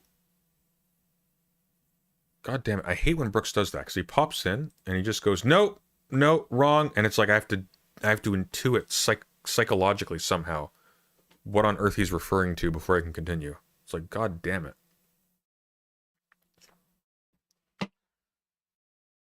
Partial objects, I'm here. Why did you switch to partial objects? Ugh. Ugh. I haven't even made any money this stream. This is like the stressful part. See, this is the thing. You all complain about no theory and then you don't pay for it. God damn it. What they call the repressing representation is one thing. It is the signifier of the prohibition incest. Oedipus. The signifier entails or indeed generates a corresponding signified, what Deleuze and Guattari call the displaced represented, by which they mean the distorted image of desire produced by the representation itself, the Oedipus complex. The referent, however, which Deleuze and Guattari refer to as the repressed representative, is something else altogether. Desire itself in the form it takes operating beneath the prohibitive system of representation in a given mode of social production. What really gets repressed by the prohibition is thus completely different from the false image of it produced by the prohibition. Desire gets displaced onto an erroneous signified belonging to the prohibitive system of representation rather than to desire itself. Here's how I'm going to put this. By giving the impression that law has actually placed a stopper on a desire for something that we already intuit as being something we don't want, right? It gives the impression that its function is actually to contain you for your own good. It makes you desire your own repression. That's the famous question that Spinoza poses at the beginning of the theological political treatise. What makes men desire their own enslavement and fight for it as if it were their freedom? That's what they're explaining here. And the point is, the prohibition doesn't reveal an actual underlying drive. It hypnotizes you into thinking that the role of the law is to prevent you from doing things that you want to do that are bad. And therefore you desire the law because it is for your own good. You desire your own repression for things elsewhere based upon the faulty assumption that because the law has prohibited something from you, that therefore you naturally want to do it. Actually, this goes right back to what we were talking about with Hobbes the other day. Hobbes argues that we all want to steal from each other and to kill each other for various reasons. Not because we're filled with hate, although sometimes we are, but because there's limited resources. Other people have things that we covet. There's property that we want, right? And so therefore, we all consent to the rule of current people in power because they prevent us from descending into a situation that we would naturally be in which there is a war of all against all, because that's how humans are. Rousseau makes the point that, hang on, in the absence of things like property, which require state protection to exist as such, and acknowledgement and custom to exist as such, we would not go to war for land.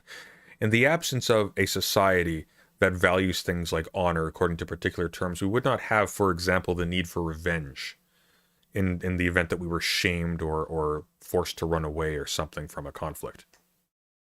And so this state of war of all against all that you say is a state of nature actually is the state of society that you've projected backwards in time, simply denuded of its institutions.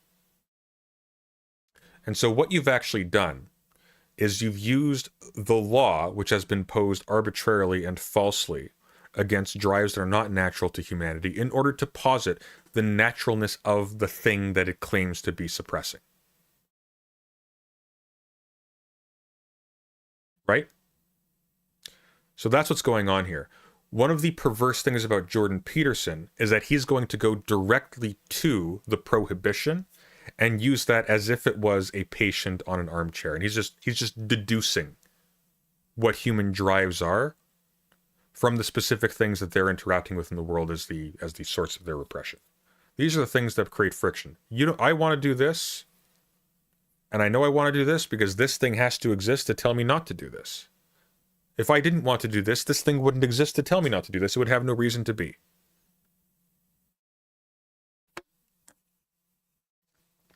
And so they talk about incest here. There's a rule prohibiting incest, okay? Don't sleep with your sister, don't sleep with your mother, don't kill your father to take his place. And Freud infers from this, as does Fraser, that, well, if we didn't want to sleep with our mother and kill our father and sleep with our sister, etc., that law wouldn't have to exist, would it? That wouldn't make any sense. Why would that be there? And here's the thing. You know what one of the most searched for porn terms is? Stepsister, stepmother. Why? Because they can't put sister or mother in without getting into trouble. There's an obsession with taboo and incest sexual material in modern culture. Why is that? Because it's taboo. It's because it's taboo. Whence the interest. The taboo nature of it creates an additional novel object to be fixated upon for people.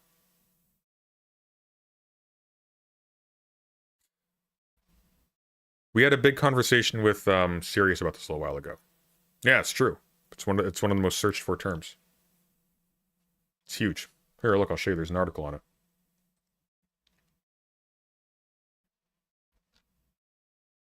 It's been known for a little while, actually.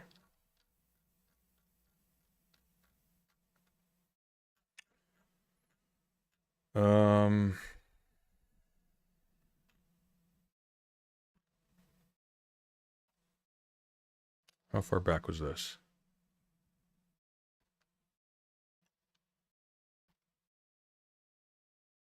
Oh, did I publish that here? Or did I post it somewhere else? Oh, I think I put it in the video essay workshop.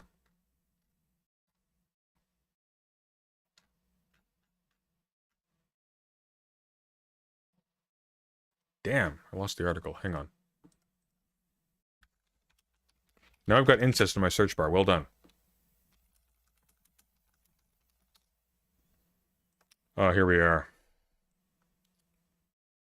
Boop, boop, boop, boop, boop, boop, boop, boop, boop.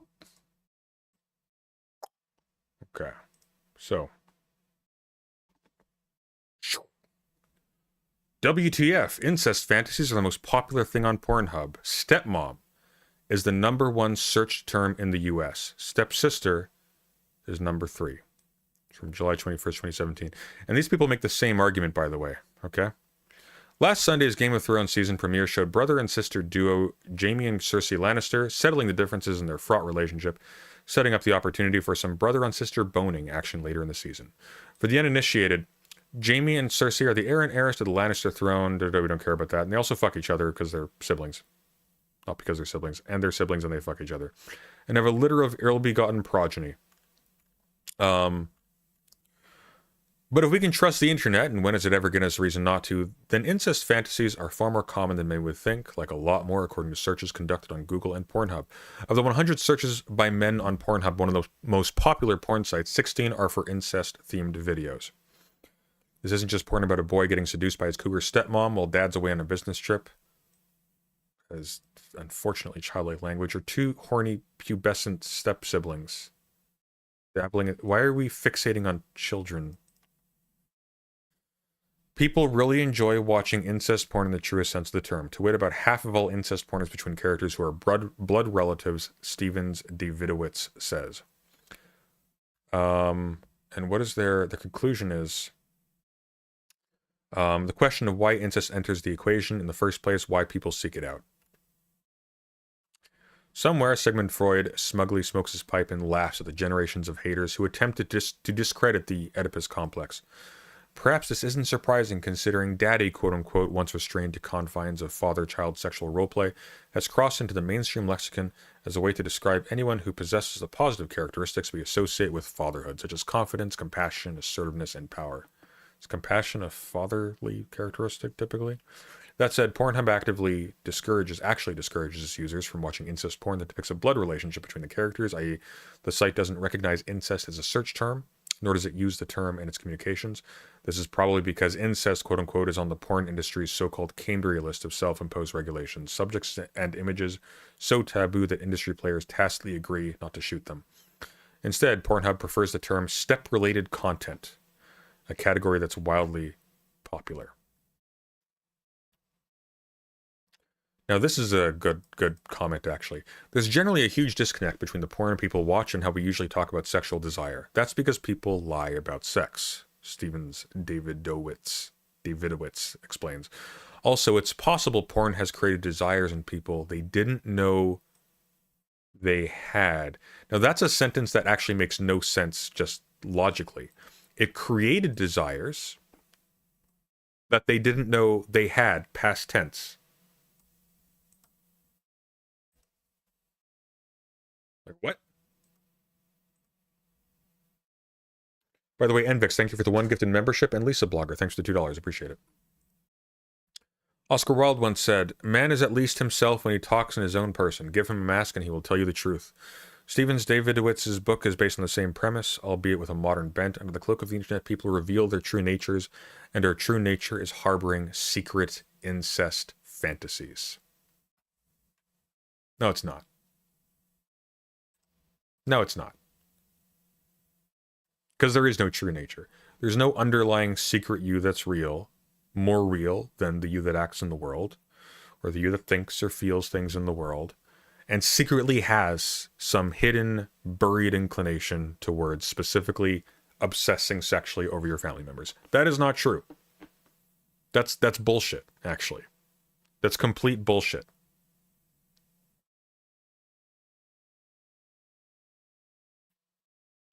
However, it's like the Streisand effect. People don't give a shit about Salinger until you ban him, and now all of a sudden he's real interesting. People don't care about the Satanic Verses. It's one of Rushdie's worst books until it's banned, until it's the subject of controversy, until it's taboo. And now all of a sudden, this thing is anointed with an additional status. There's interest and fascination with it. There's focus on it. And so there's a new object in the world for people to desire. But that's beside the point. That's not necessarily the case. That can happen. What's more important is this. The prohibition is taken as evidence of a drive that has to be contained. Therefore, law is valorized. Prohibitive acts and prohibitive institutions are valorized as things that we need to contain our worst natures, which don't exist. So we then give license to institutions that prohibit us in many other ways, under the assumption that its function is to contain us and to protect us from ourselves.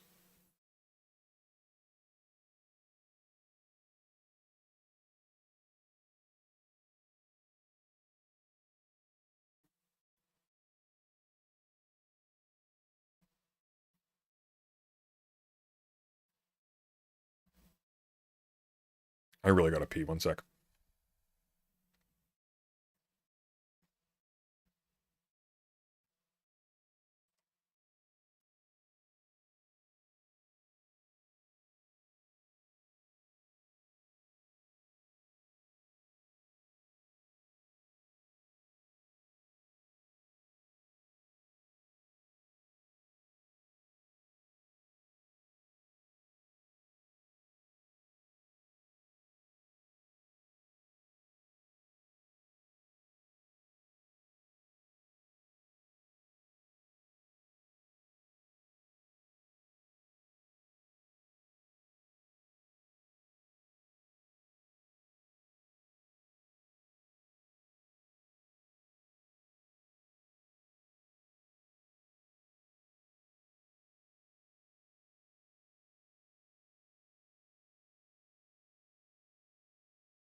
Sorry, I lost the window there for a second.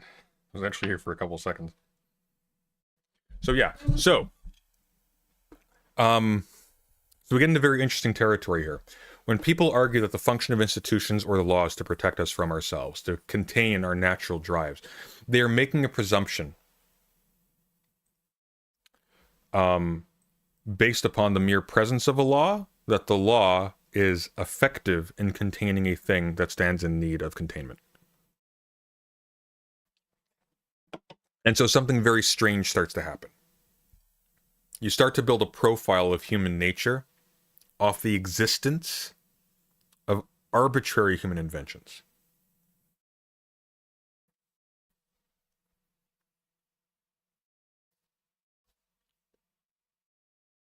Oh, what's Brooks trying to do? I can't log out of that account. Why can't you just switch accounts? There's a switch accounts button. You should be able to switch accounts easily. Hang on.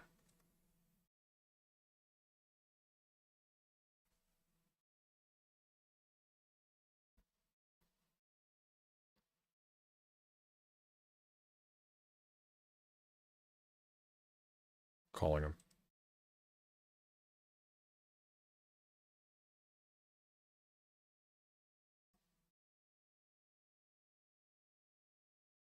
Hey.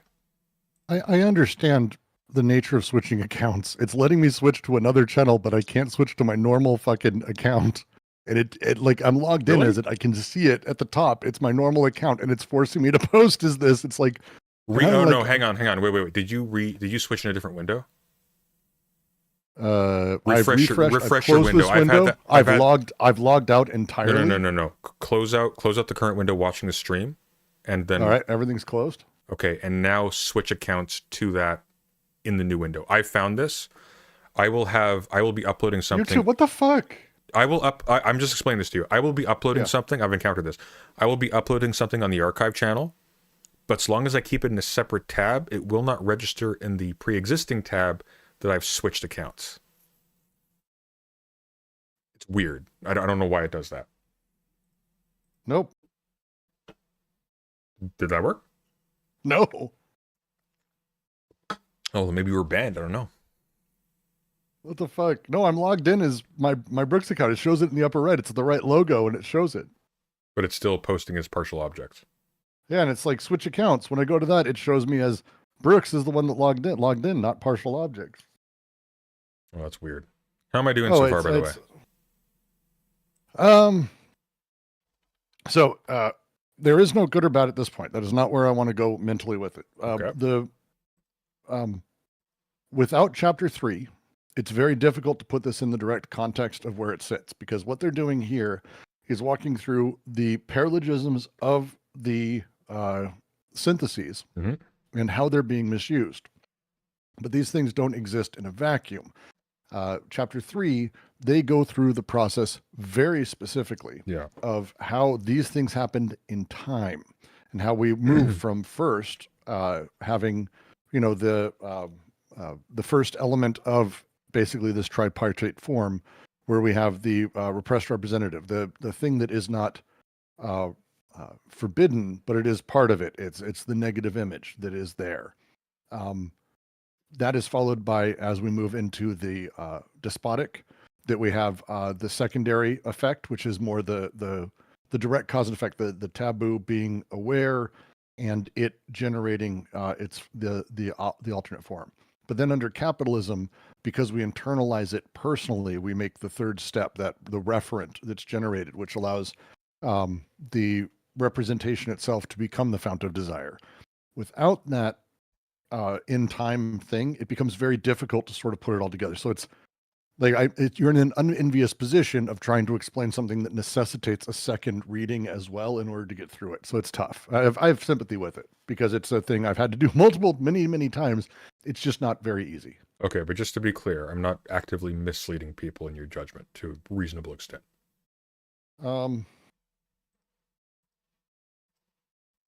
No. Okay. I'll take it. That's high praise from Brooks, actually. So somewhat. I mean, some of the phrasing you're using is that the taboo is what creates the desire, and you've kind of No, said no, it that's from multiple our times. conversation. I actually was very explicit earlier that the taboo doesn't create the desire. I know, but you kind of just said that, like, the taboo can in the reading of the incest Yes. thing. Yes. That it creates that, but that's not really what's happening. That Right. instead, the interaction creates the referent and the whole body Yes. with which, and it's one of those things. The example actually of incest porn is phenomenal because it is the number one porn search on every site. It's Yeah. always in like the recommended categories, but it's that veiled. author does. Yeah. Well, no, the author does the thing where he assumes the thing itself is what, like, he creates the whole body Right. of incest porn, presumes it is what is desired, cause and effect, and Yeah. that's his thing. But that's not really what's going on here. The reality is that people who search for porn, like most people who go to these sites, and this Yeah. is Pornhub's talked about this, they don't search for things like Yeah. weirdo gooners who sit all day and like post reviews and put 5 stars. I loved this anal scene or whatever. Those people are the ones who actually create and foster what is watched. So it's a very small minority actually of users. Most users go tap around a little bit, come and be done. So what happens is most people also don't listen to audio or give a shit. So story is irrelevant. It's not like, it would be like saying, hey, I went back a few years.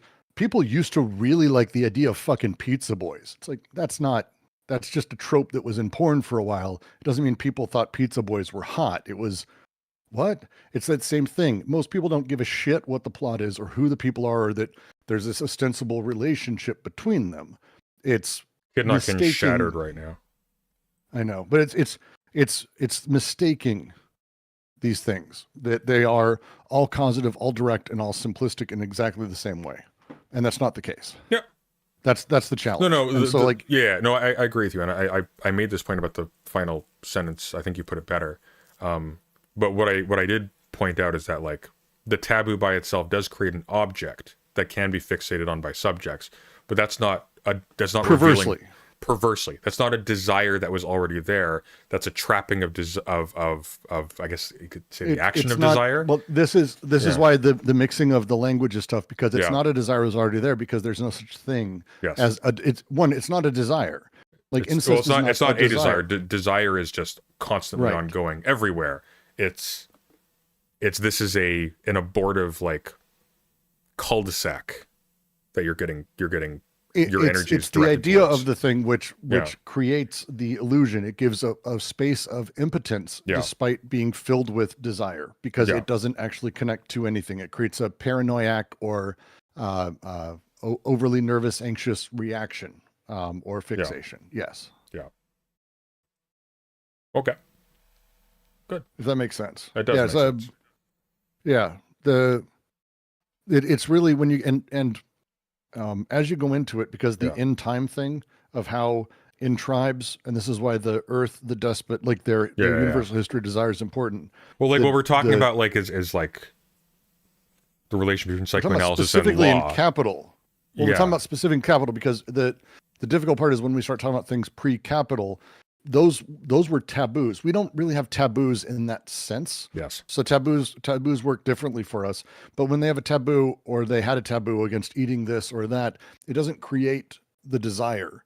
That's right. Taboos apply differently and are sort of played specifically taboos in primitive cultures, the Earth Socius or uncontacted tribes or prehistoric, whatever you want to say. The tribes that have oral histories, like Oglitemi and the tribes that Grial sort of went with. The way that they function is through cruelty.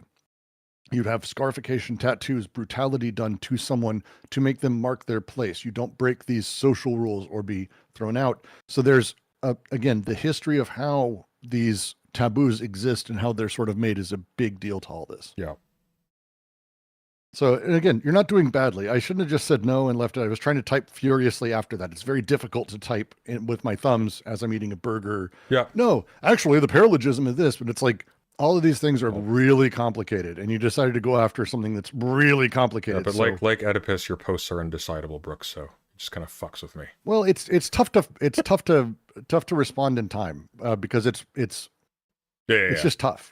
Like Are this is not 180 characters. Are right? we going live tomorrow? By the way, are we firm on that, or what's the plan? I have no idea. I was thinking so. Yes. Okay. But I was too. We don't have a thing planned yet, though. So no, but we'll figure something out. Are we down with Fundamental Discord? I like that. I like it. Fundamental Discord's catchy. Plus, you can do it FD. We can FD signifier really bad. We can do a video on signifiers. That's the person I want to. FD on signifiers. That's terrible. That is. No, I like that because again,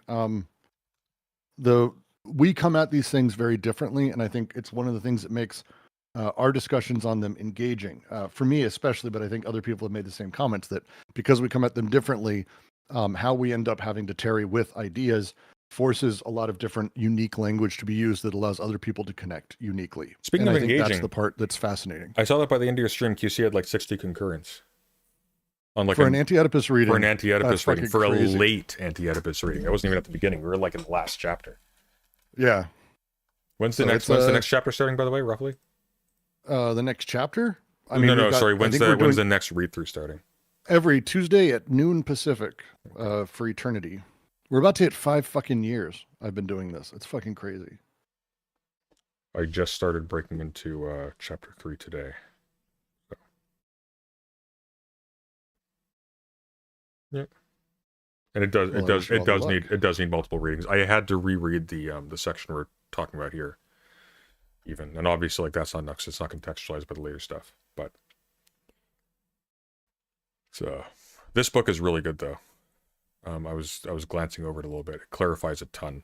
I'm always like suspicious of stuff now for clarifying it because it usually gets it wrong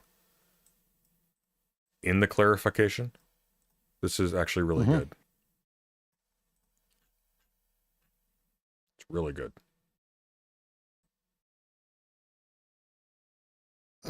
I can mute and sort of hang in the background. Do you want to hang in you don't have to hang in the background. I'm probably going to move on. No, I'm happy to. And then kick me out when you're done. But as you're getting through this, there's a lot of little notes, and I won't jump in. I'll just, let me know if you have questions. I'll just be here. Okay. I was probably going to go over the Daniel Green stuff before I closed off. Oh, I don't want to be on for that. Yeah, I didn't think you would.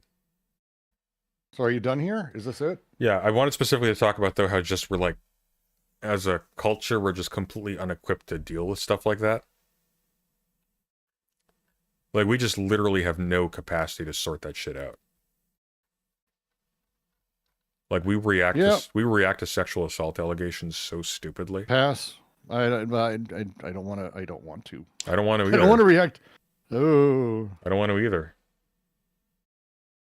Oof. But that's the content, so. See that or Nicholas D'Oreo. I mean, there's always a third option, the cyanide tablet that we implanted in your tooth before we sent you on this mission.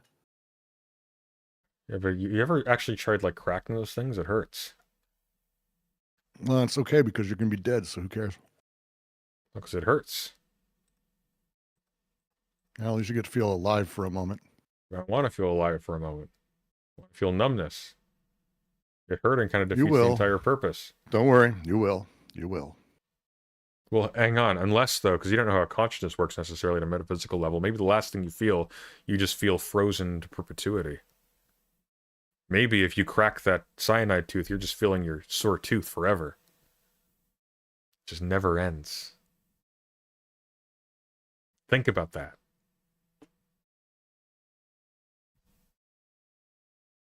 I don't know. Think of those people who died on the toilet. Was it at that point where it felt really good or at that point where it felt really bad? You never know. They're just stuck there. Okay. Yep. Terrifying universe. Yep.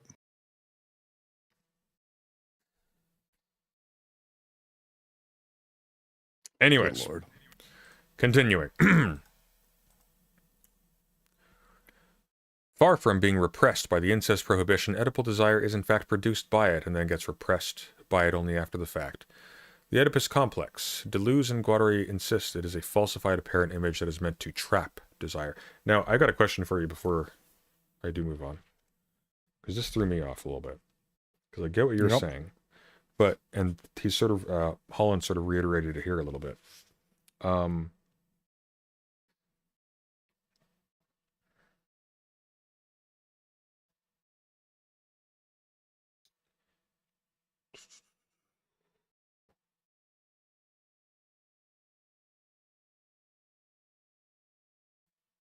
So, God damn it.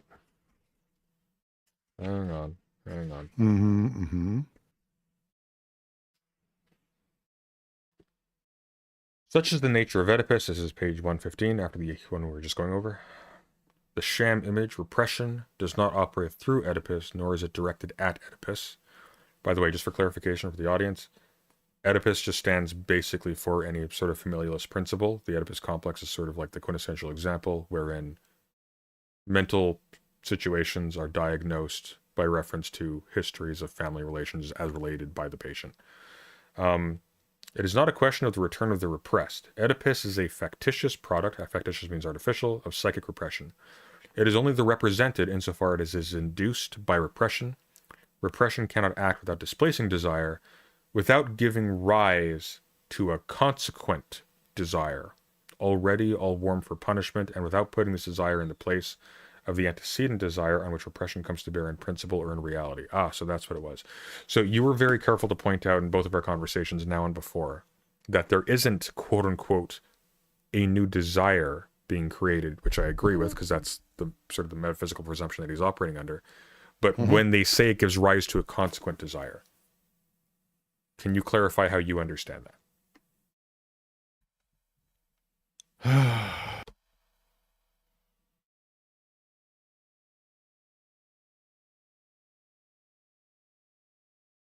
I'm going ahead. It's going to take me a second. Take your time.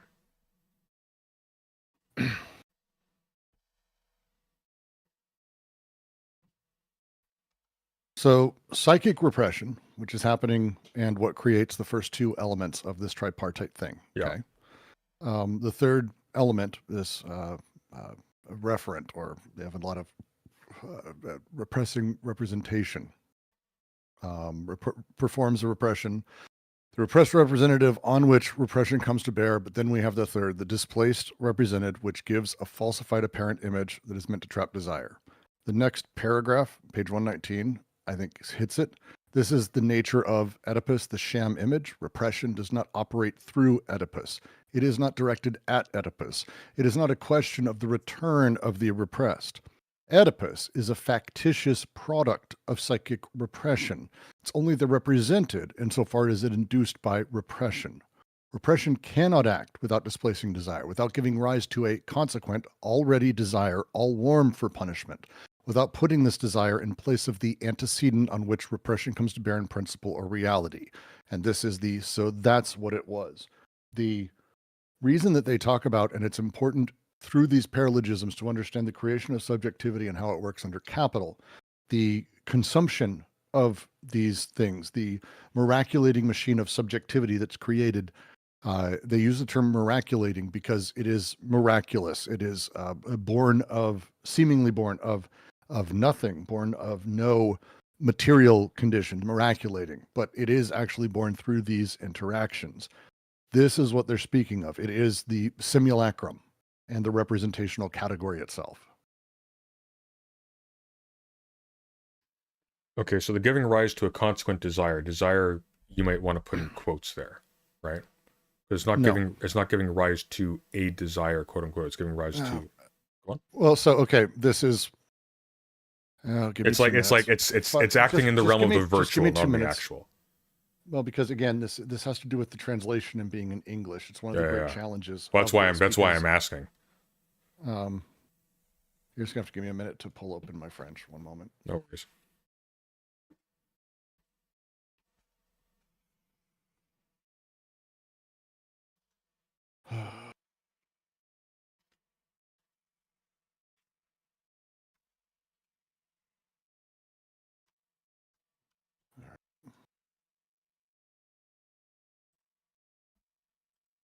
No, not that one. What the fuck, you stupid thing. That one. There we go.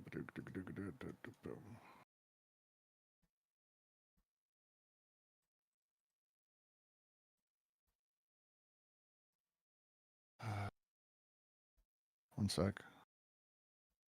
All right, so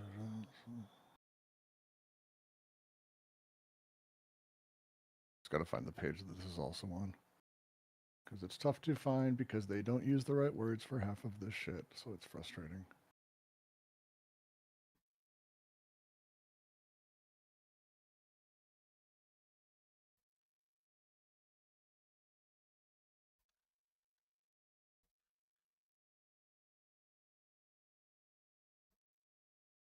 No, that's not it. No, definitely not that. Might be a minute, sorry.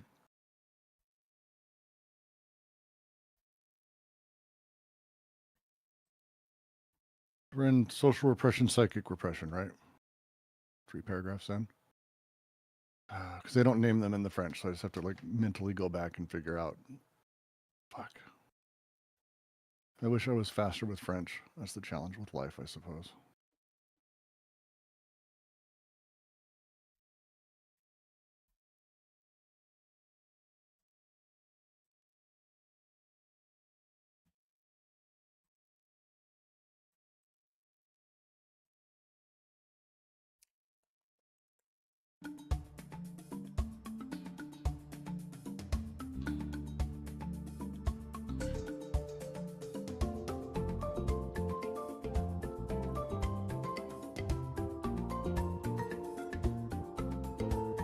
Come on, you stupid fucking thing. Sorry, my computer's failing me right now because I'm frustrating. It's okay.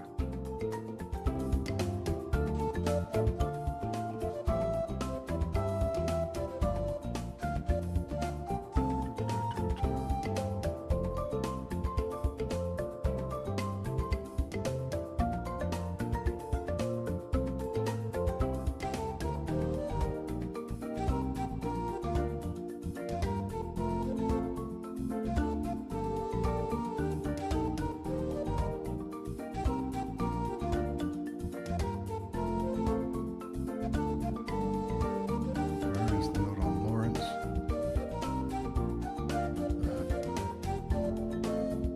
So frustrating.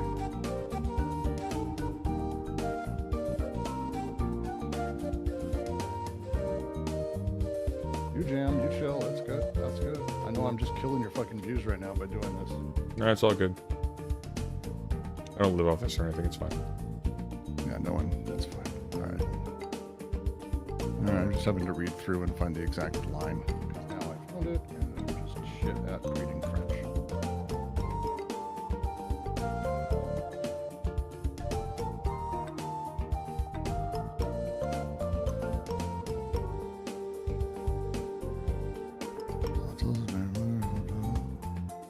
Actually, since you've been quiet, we went up by 10 viewers. Well, that's... See, me not talking helps you. Exactly.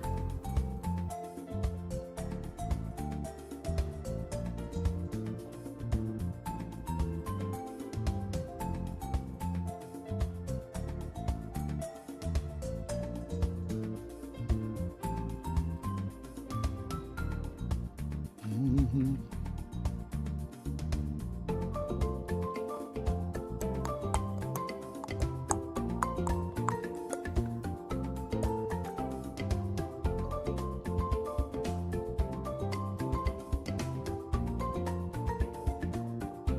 Oh, this is frustrating. Yeah, the language is just so fucking different. I mean, it's going to take me a minute because it's not... It's just not even close. Fuck, I hate this.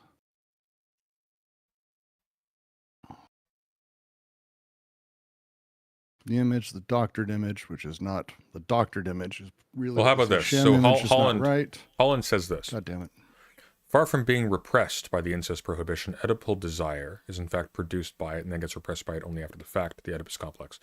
What I take this to mean is that in light of the later distinction between the virtual and the actual that he introduces, this quote-unquote desire, this Oedipal desire, is within the realm of the virtual, and it doesn't refer to actual desire, right? Because only desire in production is solely actual. So the wording that they're using is more about because so here's why it's difficult in English, right? Because if we're talking about trapping libido, we're trapping desire, we're trapping desire, but if we are looking for a sham image and putting desire in the place of an antecedent desire, now we're talking about a personal desire, not desire. And that's the phrasing that they play with is around that it is. Well, one of the thing. how about this? So one of the things that Lawrence really emphasizes is that the way in which, one of the major ways in which humans connect via desire is through optics. And so if you have a new like concept or a new image or something, a representation to fixate your attention on, then desire can connect with that. And so Oedipal desire exists in the realm of the virtual as that sort of perverse displacement of desire into this sort of cul-de-sac. Yeah. Well, that do for now. So, that's what well, I'm so the way I'd probably rephrase what they're writing, what is sort of translated here is, we act as if we can conclude directly from repression the nature of what is repressed, also from prohibition the nature of what is prohibited. This is typically a paralogism, another one, a fourth, that should be called displacement. For it happens that the law prohibits something perfectly fictional in the order of instincts or desire, to persuade its subjects that they had the intention corresponding to this fiction.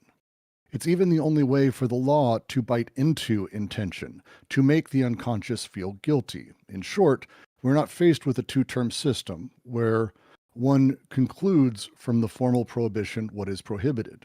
We find ourselves in a three-term system where this conclusion becomes entirely illegitimate.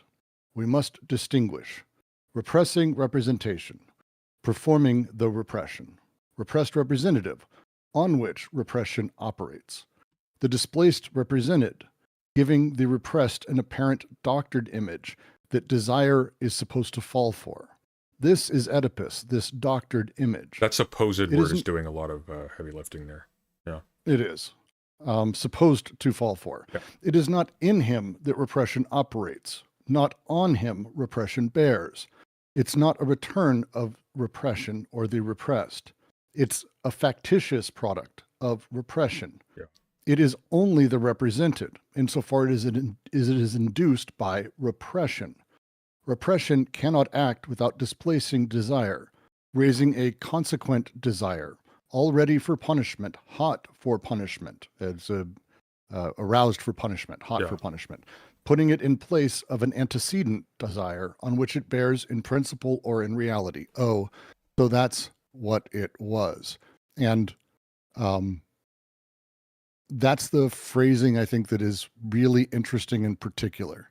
Yeah. And so when they go on, they continue and they say, Lawrence does not wage a struggle against Freud in the name of the rights of an ideal, but speaks by virtue the flux of sexuality. Motherfuckers, every time. Sorry. It's just flux of sexuality, intensities of unconscious, grieving, alarmed by what Freud is doing when he locks sexuality in an Oedipal nursery, sensing this operation of displacement, protesting with all his might. No, Oedipus is not the state of desire and drives. It is an idea, just an idea, that repression inspires in us concerning desire, not a compromise, but an idea in the service of repression, propaganda, and propagation. That is not very much. It's close. It's slightly different emphasis. It's very strange. Again, and the flows and flux thing is really just makes me nuts. Well, I think the problem is that flux is not really in our general vocabulary in English, and no, it is not. And they tried to translate it for English speakers who are not at an educational level where they should be trying to tackle anti-Oedipus. So it's like, yeah, just don't. It's like, well, it's tough because it's the thing is flux has many meanings in English, and it kind of fucks with people. Technically, the word is flows, but but the conditionality of the word flow in English is a thing we do not have. So if I were to say that semen flows from a penis, or I say that water's flowing down a river, these are the same flow, but we're not talking about the same thing. We're talking about one is an explosion, an afflux, vomiting, shitting, the burst forth of the toilet overflowing, a pipe bursting. Right. Bursting would be a better word for it. Well, it doesn't distinguish like something that is the consequence of some like pressure and something that is the consequence of just intensity. gravity. Specifically, intensity Yeah. is actually the thing that's important. Is it's an intensity that is lost. When we talk about flows, it could be just, it's laminar. It's literally about consistency when we say flow. And specifically, there's this one Duluth scholar, Terrence Blake, who when Roger and I in our server started going over this the first time, we hit him up and we're like, what about this? We started talking to him about it, and he really spent like months like thinking about it, then wrote a blog piece, and he's like, yeah, actually it's a fuck up in English to use the word flow. He's like, it's not, because it's completely does away with the connections that also is being made in French with the word flux, not only to rate of change, but to the mathematics and nature of the point structure in calculus that Deleuze is going to go on to make desire really influential on. So it's kind of a wild shift. But here specifically, it's not, it's at no point are we talking about the creation of a desire. No. Well, because there are not quote unquote a desires. Desiring is right. That's the shitty part of this language, is it says giving rise to a consequent desire. No. It's the consequent desire. It's consequent libidinal charge, that kind of thing. So here's a way to think about it that I'm actually curious about what you think about this. So one of the things that I think throws people off, or threw me off when we're talking about desire in this way, is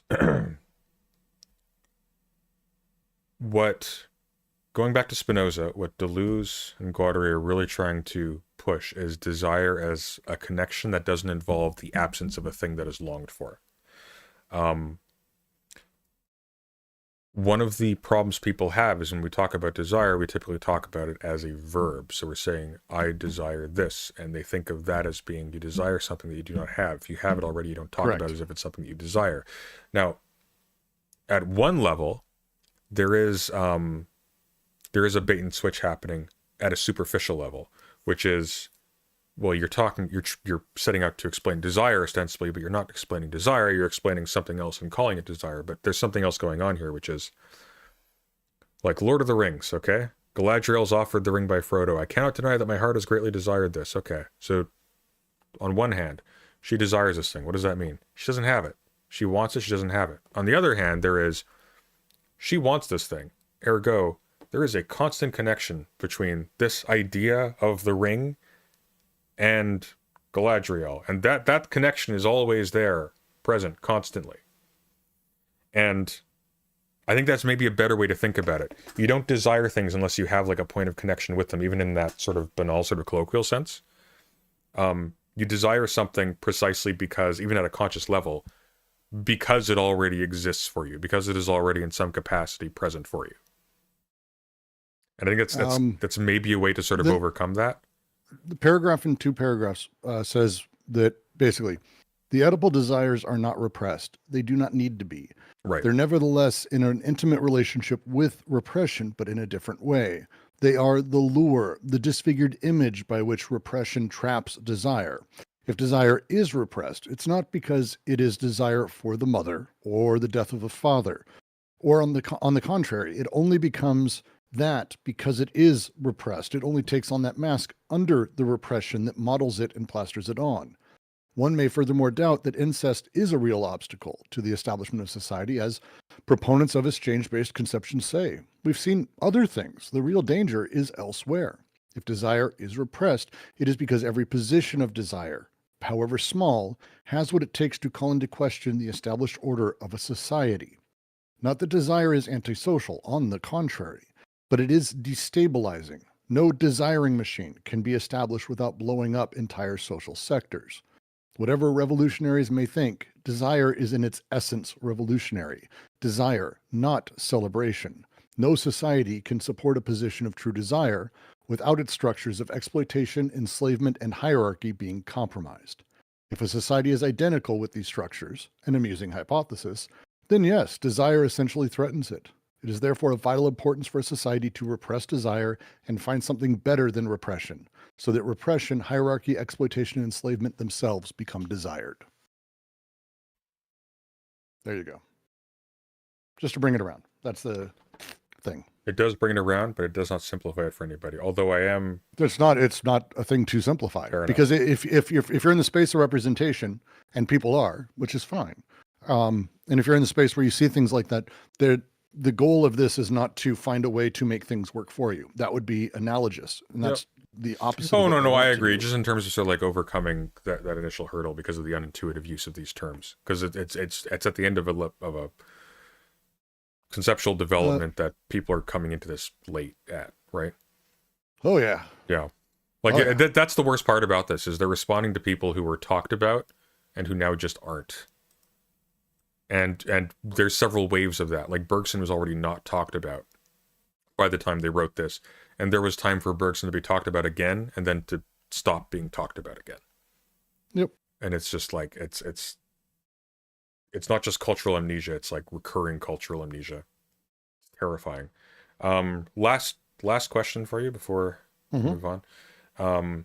First of all, I like that mask point because that really clarifies it, and I wish they kind of hammered that a little bit more later. Well, in this chapter.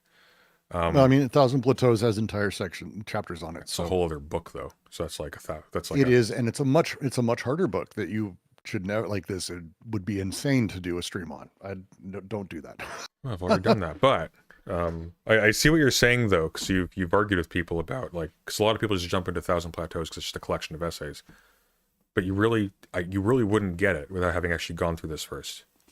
Nope. I don't think you'd be able to. No, it's a lot of people think Deleuze is like he's like a non-structuralist or post-structuralist or dynamiting structure, and it's like he's again sidesteps. The answer for anything people say is generally Deleuze sidesteps it. He's very much a structuralist, but not in the way that we understand structuralism. He rebrands it and rebuilds it, and it's a completely different way of considering things. It's very fascinating. And the last thing was, did I lose it? Did I forget it? Hang on, 1 sec. 1 second. 1 moment. Oh, right. I wasn't clear on what this meant when he's talking about exchange. Chapter 3. It's going to get into that in chapter 3. So one of the challenges with how people tend to think about society is they think it's exchangist. Levi Strauss is actually a great example of this, and he's like the father of structural anthropology. And a lot of people today still think, oh yeah, no, society's built on people exchanging things. I have something you want, we trade. And there's a lot of issues with that they spend a lot of time in chapter 3 going over, because the reality is that society's always been debt-based. And the work of Godelier, which is a critique of Strauss, and I think does an exceptional job with it, is sort of showing how debt is actually the nature of social orders and has been, and that it's not exchangist as a thing. So when they say it's doubtful that incest was a real obstacle to established societies, partisans of exchangist conception claim. The reason they claim this is because if we look at and we go back to like Strauss, we say, hey, look, I have a family, you have a family. How we get along is we exchange members. I give my daughter to your son, and you give me land, and we partner up, and we exchange. Yeah. The problem with exchangism, and that is that for an exchangeist, they look at it and go, well, wait, the nature of incest means that a person can just take the thing, because if the daughter is what's valuable, why don't they just keep the daughter? And that's a fair question for an exchangist. Yeah. It's also a big reason why libertarians of the ANCAP breed are really into PDF files and kids and all of that shit.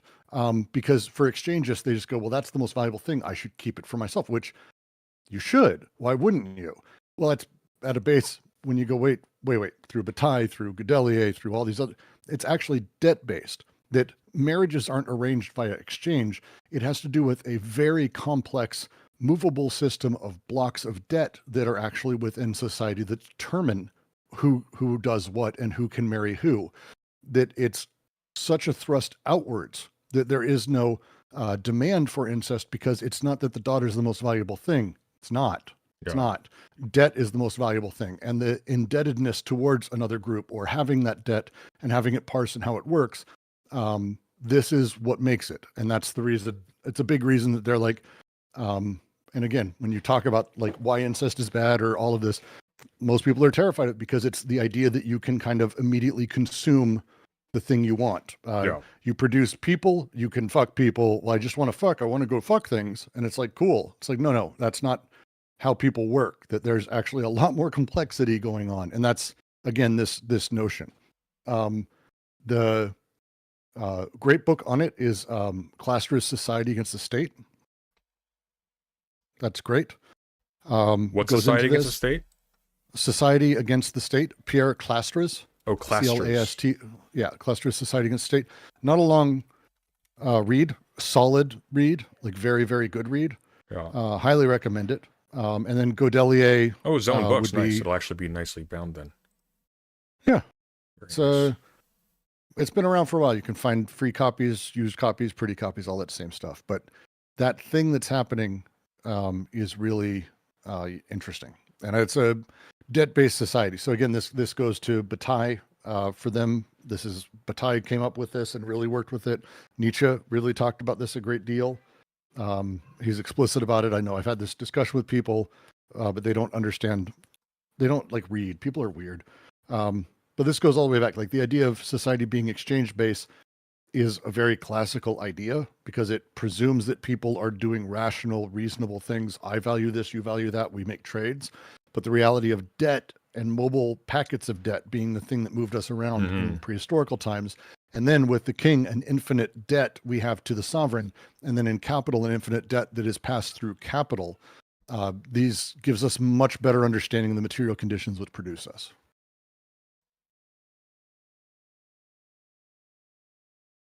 Okay. Great. More money going towards books. Chat. It's a free PDF everywhere. You can get it. It's not the same if you can't annotate it. I need my physical copies. I've tried. I need Not it. going to fight you. I I'm not need gonna it. fight you. No, you can't fight me. You have no leg to stand I'm on. not fighting you on seen it. your office? You've seen my fucking books. Exactly. I'd be the kind of the Kettle Black. I'm not doing that. You're talking about perversion, by the way. It's right there. Like, oh my god. But also, you're not black. That's racist. Sorry, do you identify as black? Sorry, what? Or do you identify as pot? Sorry, what? That's okay. Have you seen chat? I'm doing theory stuff and nobody's paying me for theory stuff. Unbelievable. Shameful even. That is perverse. Okay. Have you seen the I almost want to say we should keep this for tomorrow. Have you seen the new Sabine Hassenfelder? I was asked to keep this confidential, is what it's called. 2 million views in 3 days. 2 million views in 3 days. I am terrified at what it's going to be. Oh God. Yeah, we should cover that tomorrow. That'd be fun. I want to go over if you haven't been paying attention to crypto lately, it's been really fascinating. But a token was made that was ostensibly for the Argentinian people that their president backed.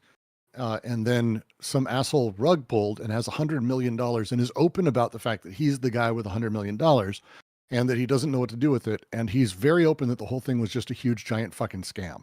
And he did a giant interview. We just took $100 million out of Argentina. He rug pulled, no, because he's an American. It's like this didn't pull money out of Argentina. It pulled money out of a lot of people there. Right. Of course, because the president said we're going to do this. But what's really fascinating is it actually has been a big rumble through the crypto world, which is a world that genuinely has seen more scams and scumbaggery than I think most, and been able to somehow paint over it.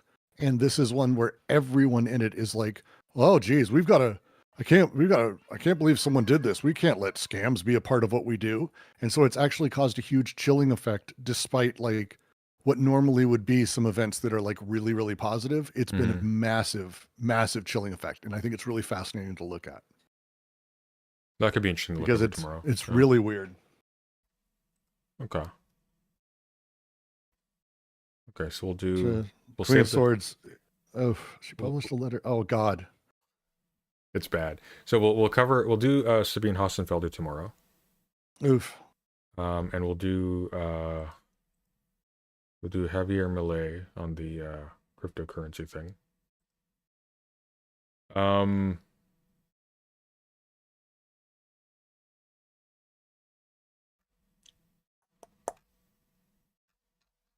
And then I'm not sure. We'll have to talk about that tonight. Partial objects, know that it's going to be called Fundamental Discord now. We need to change the name of that channel, by the way. We'll do it up. It's fine. Yeah.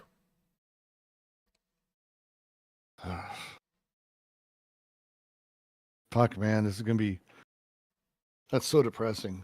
Oh, so many things, man. Yeah. It's fucking crazy. We Yeah. live in a very different time, man. Yeah.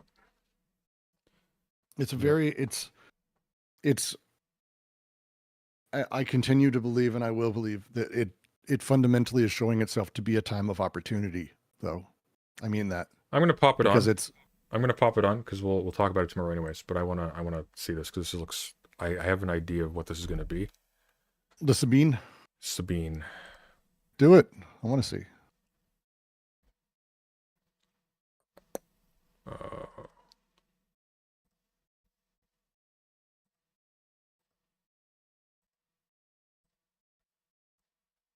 And yeah, Invix, everyone knows crypto's been a scam, but crypto didn't know. And now crypto knows.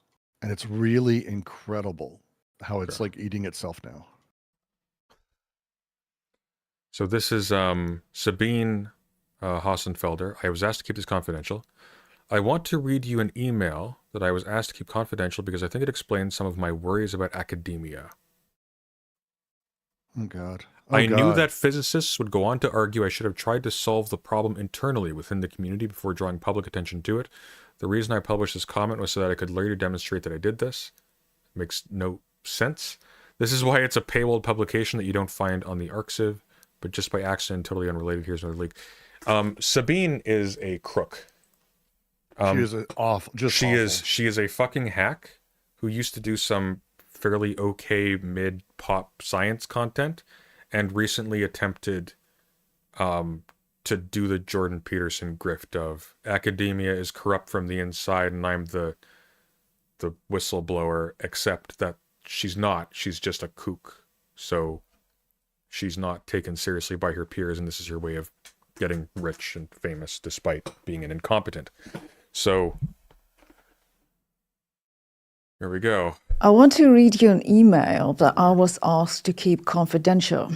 I've been thinking about this for a long time, but I now believe... This is the academic equivalent of Naomi King's video on Daniel Green, by the way. That's the best way I can describe this. That reading it to you will go some way to explain why I'm worried about the status of scientific research generally, but especially in the foundations of physics. I received this email about 7 years ago after I published a comment in Nature. Okay, let's just read this title together, okay? Oh God! Science needs science needs reason to be trusted. That we now live in the grip of post-factualism would seem naturally repellent to most physicists. But in championing theory without demanding empirical evidence, we're guilty of ignoring the facts ourselves. That sentence has no meaning, just by itself. Like that abstract has no significance. It doesn't say anything. Physics titled Science Needs Reason to be Trusted. In it, I explained how I lost trust in scientific self-correction after I realized how much of what's published in the foundations of physics is nonsense and continues to be nonsense. This email came from someone who I've met a few times, but don't... Oh, she's going full on L. Ron Hubbard. Okay. know in any depth and who at the time worked at a top institution in the United States. To honor the request of confidentiality, I've removed some details. Hi Sabine, I'm if you remember me. I'm not using... And he is, to be fair. my work email. The topic is a bit delicate, and I hope that our conversation will remain confidential. That one didn't age quite so well. I'm contacting you regarding your recent paper in Nature, which made a lot of noise. First of all, congratulations on a nice paper. If you wanted to attract attention, you managed to do this. Actually, I'd like to ask you next time, think not only about short-term personal benefits, but about the community in general. You understand what consequences your publication might bring for our community? What are all these BSM model builders with exaggerated self-opinion going to do afterwards? What about experimentalists who survive hiding inside big multi-TV collaborations? Can you offer them all any decent employment alternatives? Some of them have families and young children. Some of them are already too old to get employment elsewhere. For some of them, academia is... This is a sarcastic email. That's just... it's just a viewer that agrees with her making a sarcastic email saying, but Destiny, think about all the children of the right-wingers who are now out of a job because you totally roasted them in the marketplace of ideas. This is meaningless. The only way to get US visa. If you like, yes, what this person can clearly not even like write in English competently. Like this is just an email from some rando. This is just some rando who's just emailing her because he liked her YouTube video. Created is a bubble, but it helps thousands of those guys and their families not to die from hunger. We all do the same stuff. Speaking of randos, isn't this the same? What if this is, what's his name? That guy who does those fake studies and that shit? Like this feels like James Lindsay? Kind of James Lindsay. This sounds like something James Lindsay would write. Have some trade secrets. For example, I'm one of the authors of the so-called model. Pretty useless stuff, old refurbished with a couple of new blows and whistles. But if people buy this and it helps them to get grants, who cares? For people who pay us, all we do is just noise. They have zero idea that elementary particles exist. They pay us from public funds, not from their own, and basically pay for something cool, some new crazy hype, which they need. You think she wrote this? I don't think this person exists. Like, this is the most sarcastic a thing could be. Either to include into their science spending reports, or in case of universities, to attract students. Your paper made a lot of... I am asked to keep this confidential. As a joke. As a joke. Is like, so... I guess the question is she counting on her audience being really dumb? Or is she really dumb? Or both? Because I don't think she's really dumb. Someone said in my comments, yeah, and they got a bunch of thumbs up. It was one of the first from Philosophy Tube's community, yeah, saying I didn't understand that she wasn't really trying to describe Nietzsche, but she was using Nietzsche as an example of another thing. Now, this user never said what that thing was, but basically the implication is that it's a shitty video on purpose to show that doing videos about whether or not people are woke is stupid. And that's fucking awful, and you suck, and like that sucks. If that's the case, she went in all seriousness into a giant tangent on how Nietzsche was actually anti-Semitic, using a book that was essentially a hit piece on Nietzsche that was shoddily referenced. Yeah, and that was criticized for being shoddily referenced when it came out. But here's the thing, though: her own user base thinks she is stupid enough and awful enough to do this. Like that's their thing; they actually think happened, which means that it's possible. Like, that's what that means. So if it's entirely possible Sabine is doing all of this entire video is like a joke, trying to make a point. I mean this. What's the punchline,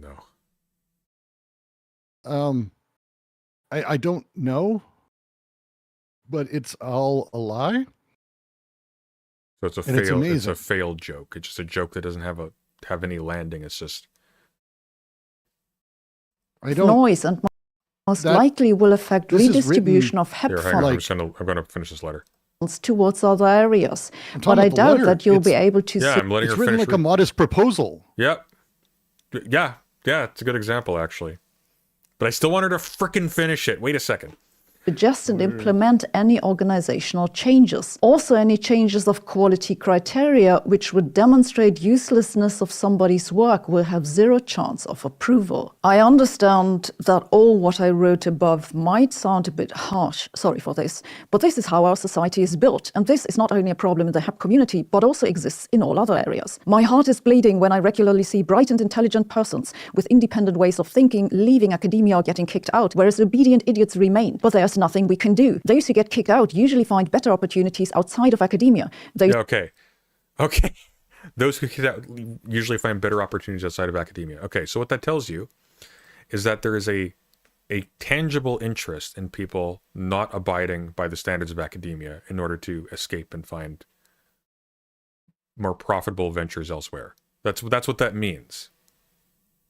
Like, it's entirely possible someone did write her this, and she is really kind of dumb in this really particular way, that she thinks someone's being serious. Like, this is, how to put it, this is like a hyper troll.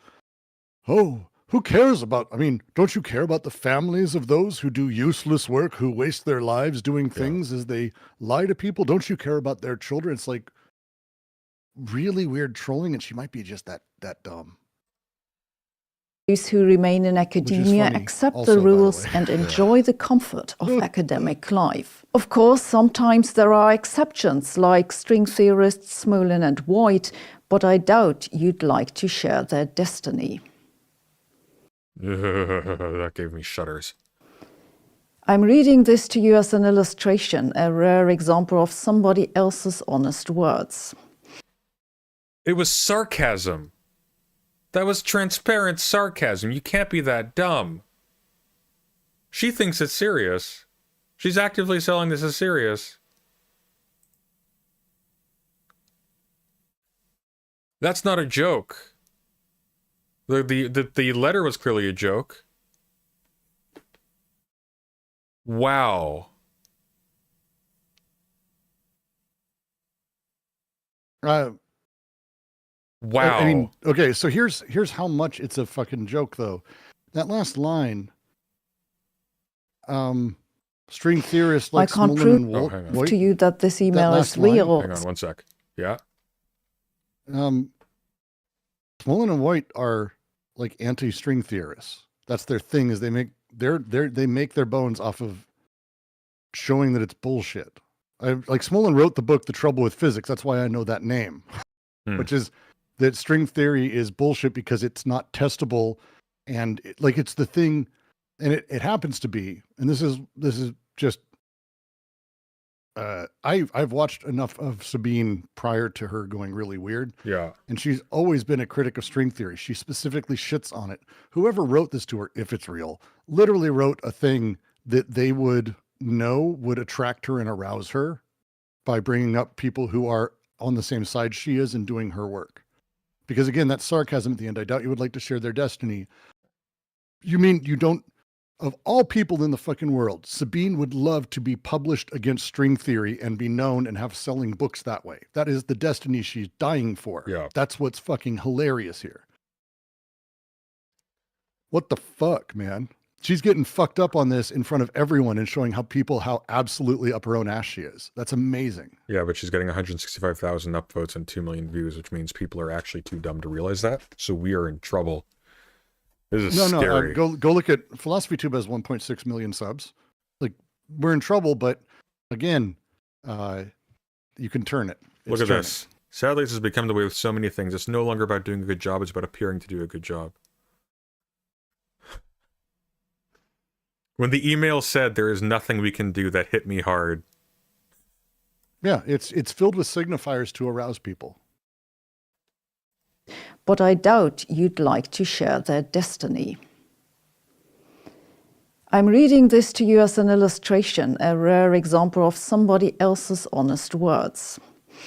I can't prove to you that this email is real, so you'll have to take my word for it. In contrast to the person who sent this... I take her word for it because she misinterpreted its obvious meaning. Like... That's embarrassing. That's embarrassing. But it's probably real. Because Otherwise, this is just deliberately making herself look stupid to what end? Unless she thinks it's making her look smart, which is, again, I don't really feel like there's a bottom to how pathetic people can be anymore. So entirely possible. This email, I don't think that taxpayers are stupid. We're not paying physicists for crazy new hype. We want to see results. And soon taxpayers will start asking some tough questions.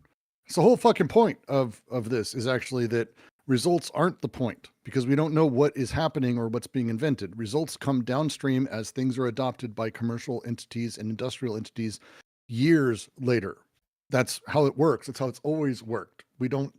You invest in nothing and you don't care about outcome because outcome happens, and you don't get to know. You can't know. Like it's well, you don't know the outcomes of experiments. You don't know like what kinds of things are discovered by experiments that haven't been done yet. Even like, but even if you take stuff that has been done, you don't know what the results of those experiments are going to be industrially or socially or commercially years later. Like again, things like the iPhone. Apple invented nothing. No, it's the important line. Apple invented nothing. All of those things that are in the iPhone came in the source of government-funded programs that invented all the pieces, putting them together in a specific order, in a specific way, and utilizing them in creative, interesting ways tends to be the use of industry and all of that. But that's not what scientists do. They don't go, I've invented an iPhone. Here you go. They go, I've invented haptic touch screens or capacitive touch, which was a thing that didn't exist. If anyone here ever had a Palm Pilot, you know how much that sucked. Like the idea that you don't know what capacitive touch, we don't know what touching a screen. Everyone thought it meant that computers would have touch screens. Computers don't. They're the one thing that doesn't have touch screens. Like you can't guess what an invention is going to be used as. It's insane. An example. So they told you that this Dune experiment that's being built from some billions of dollars of public funds at Fermilab will tell us why we exist or why the universe didn't disappear. I regret to inform you that it won't do any such thing.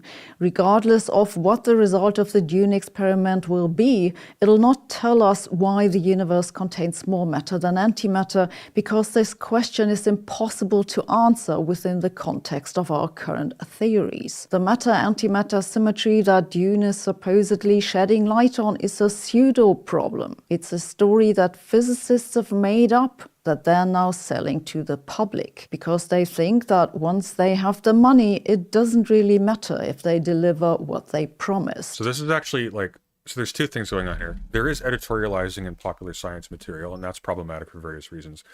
But there's the additional thing, and it's something that Sam Harris did, actually. It's one of the ways he got really popular really early.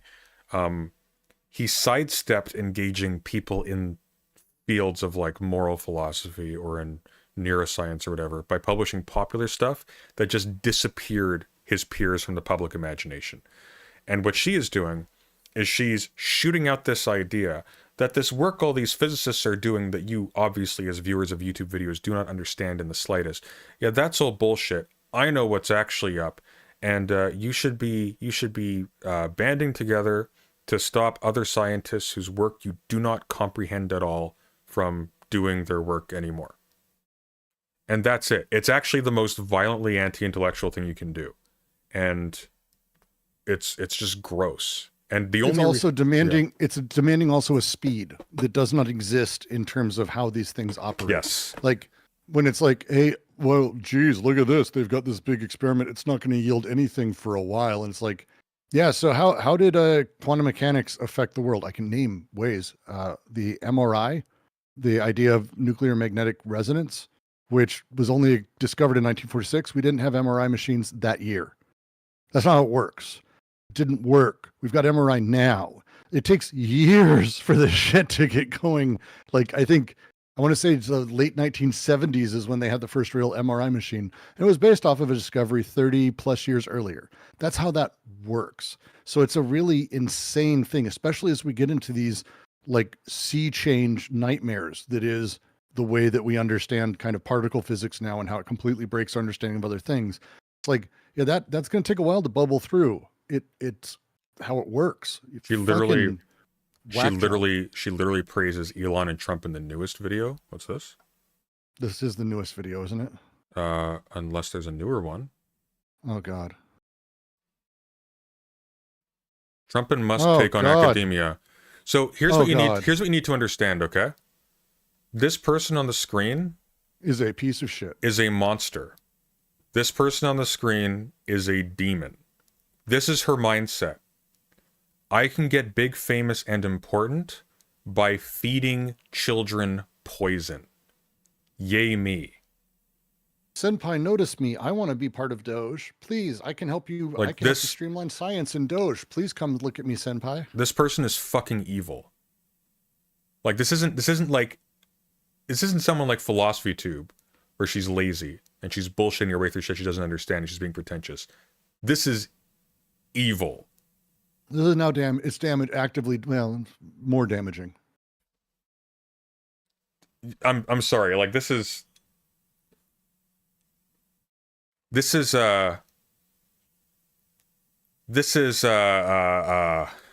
can I be Goebbels too, mommy? That's the level we're at. Jesus.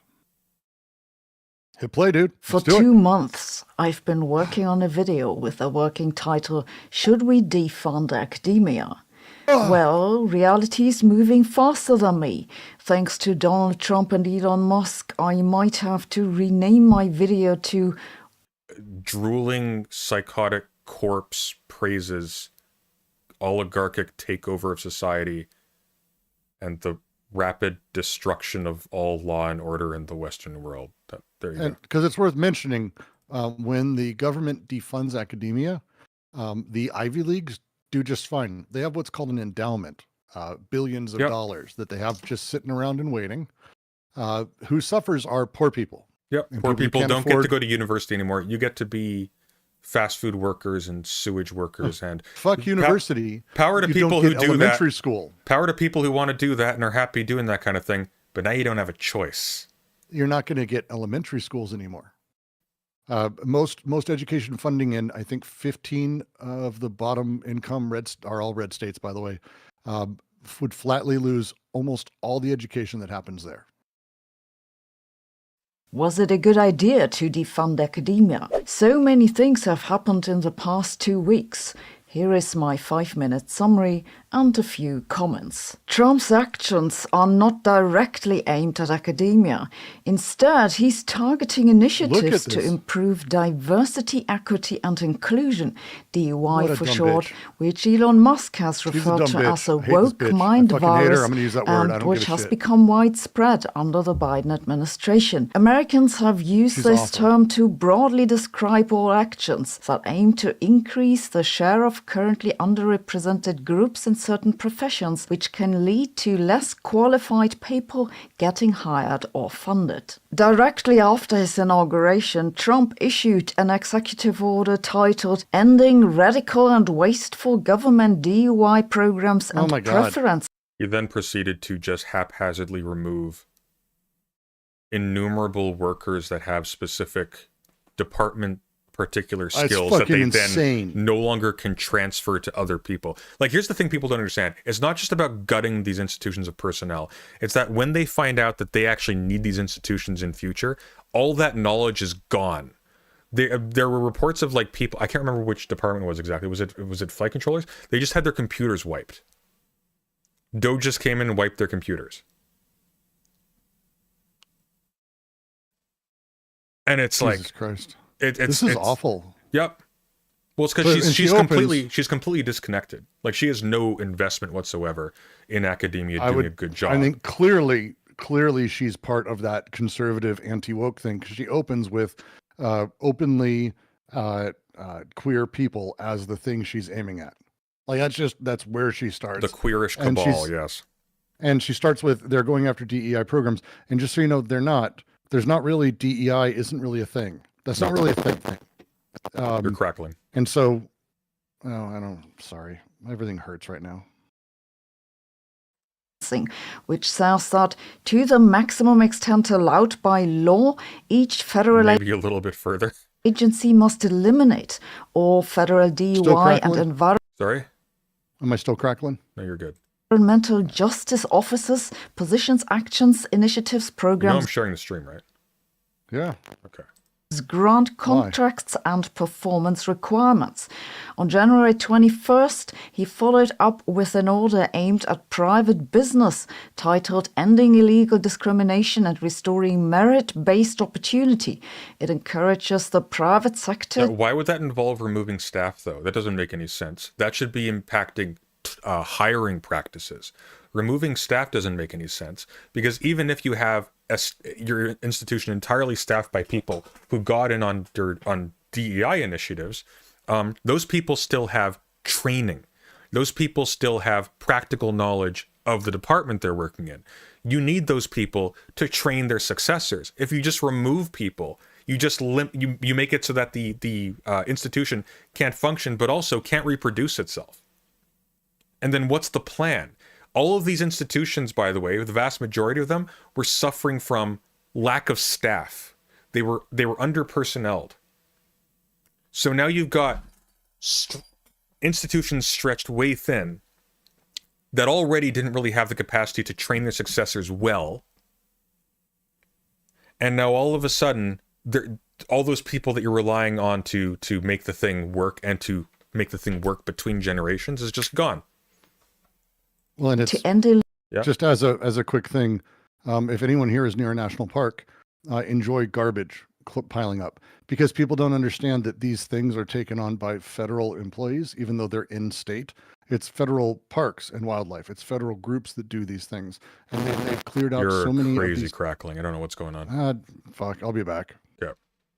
Legal DUI discrimination and preferences, and says that DUI is dangerous and can violate the civil rights laws of this nation. Briefly after this, agencies such as the Center for Disease Control, CDC, and the National Science Foundation, NSF, were removing datasets from their websites.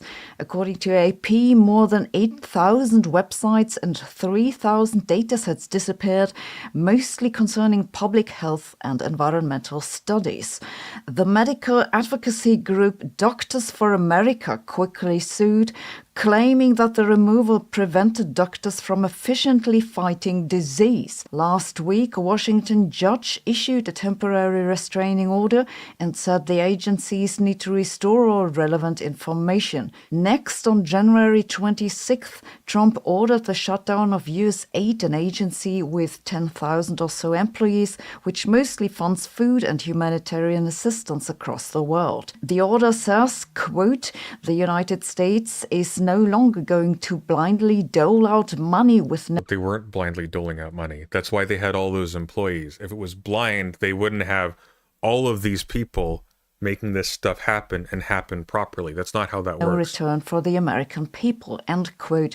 The same day, workers pulled down the agency's letters from the Washington building. USAID, however, also finances research at American universities. Those who had been awarded grants made financial commitments and were understandably distressed that the money might not come in. Employees of the agency weren't amused either and immediately sued the Trump administration. A day later, a federal judge in Washington ordered a temporary halt to the USAID shutdown proceedings. Meanwhile, in response to Trump's orders on January 27th, the Office of Management and Budget temporarily paused all academic grants to allow federal... The people who are making these decisions have no concept of what any of these things do. It is quite literally people who watch YouTube as their primary engagement with politics making decisions. Elon Musk is an idiot. He was caught out recently posting a screenshot from The Dark Knight as if it was a real photo. Look.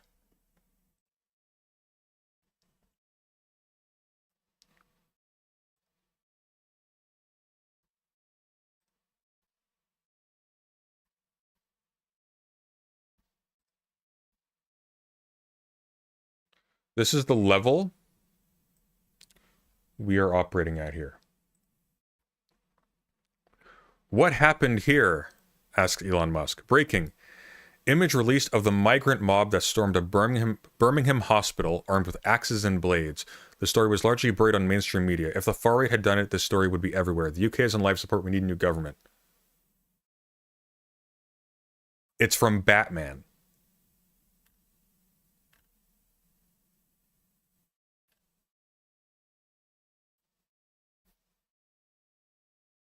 The post author didn't know. That's funny.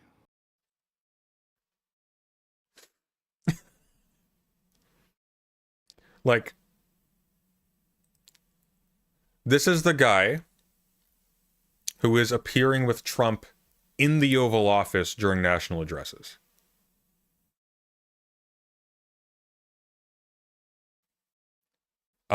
Just fucking with massive bureaucratic institutions and just firing people left and right without replacing them. Like, we're not even talking about, hey, we're filtering you all out. You can train your replacements, and we're picking them. It's just, oh, you're all just gone. Just don't come into work. That's all. Crazy. And here's the thing. It's not like, oh shoot, we made a mistake. We'll hire them all back. They'll have found jobs. They'll have gone elsewhere. So it's essentially self-brain draining the entire US government. It's insane. Hello? Hello? Can you hear me? Did it work? Did it work? Can you hear me? No. Yes, I can hear you. Are you, like, lagging? No, I'm here. You're taking a long time to reply. Are you listening to the stream? I'm not listening to the stream. I'm watching you live on this little thing in Discord. Okay, good. That was the wrong answer for a second there. All right. Agencies to identify all activities that may be implicated by Trump's previous executive orders, including but not limited to financial assistance for foreign aid, non-governmental organizations, DUI, woke gender ideology. DUI. That's appropriate. Let's hear that one more time. Non-governmental organizations, DUI, woke gender ideology, and the Green New Deal. You keep saying DUI instead of DEI. Result, the National Science Foundation and other federal agencies have been reviewing thousands of research projects. The list of words that'll get you flagged was leaked on Twitter last week and includes terms such as bias, cultural differences, status, trauma, systemic, and women. The word status? Really? Really? Cultural differences, status, trauma, systemic, and women.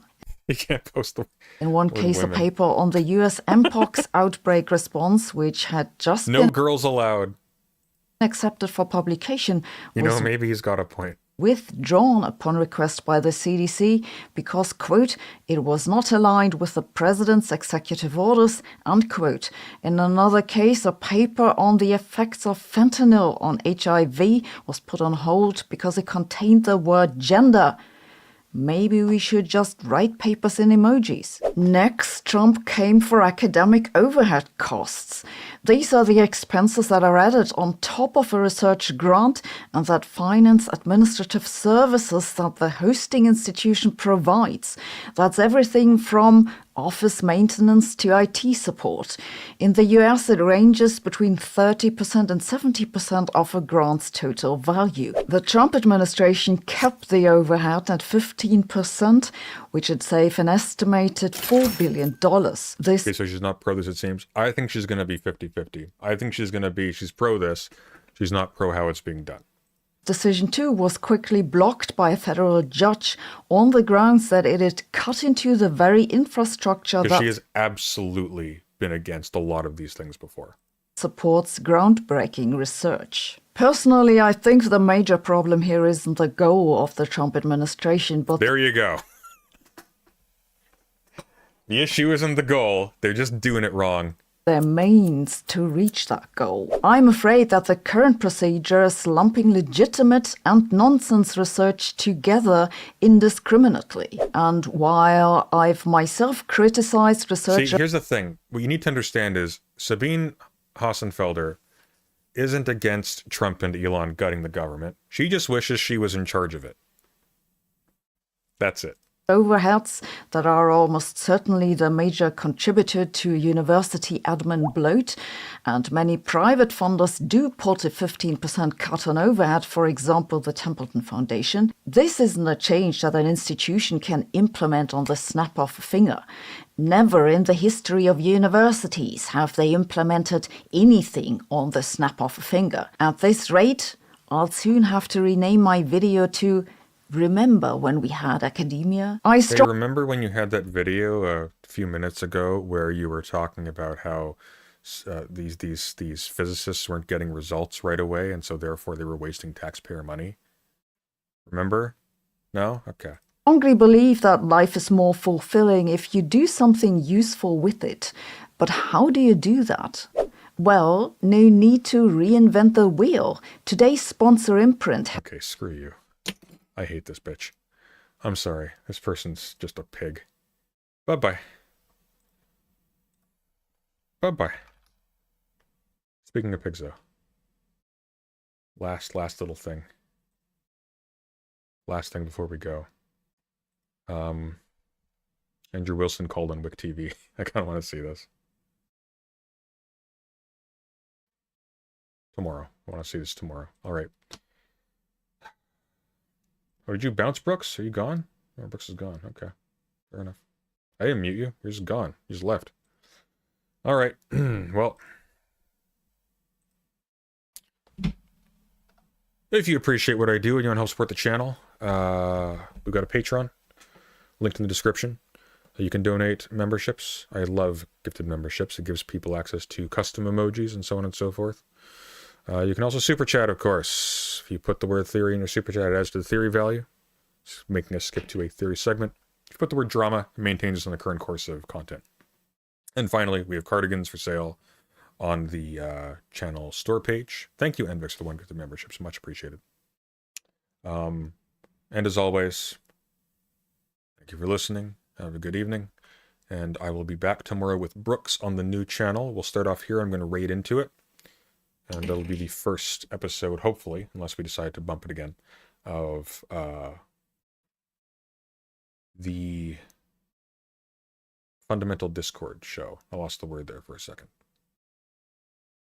All right. Have a good night, everyone. Take care. Bye-bye.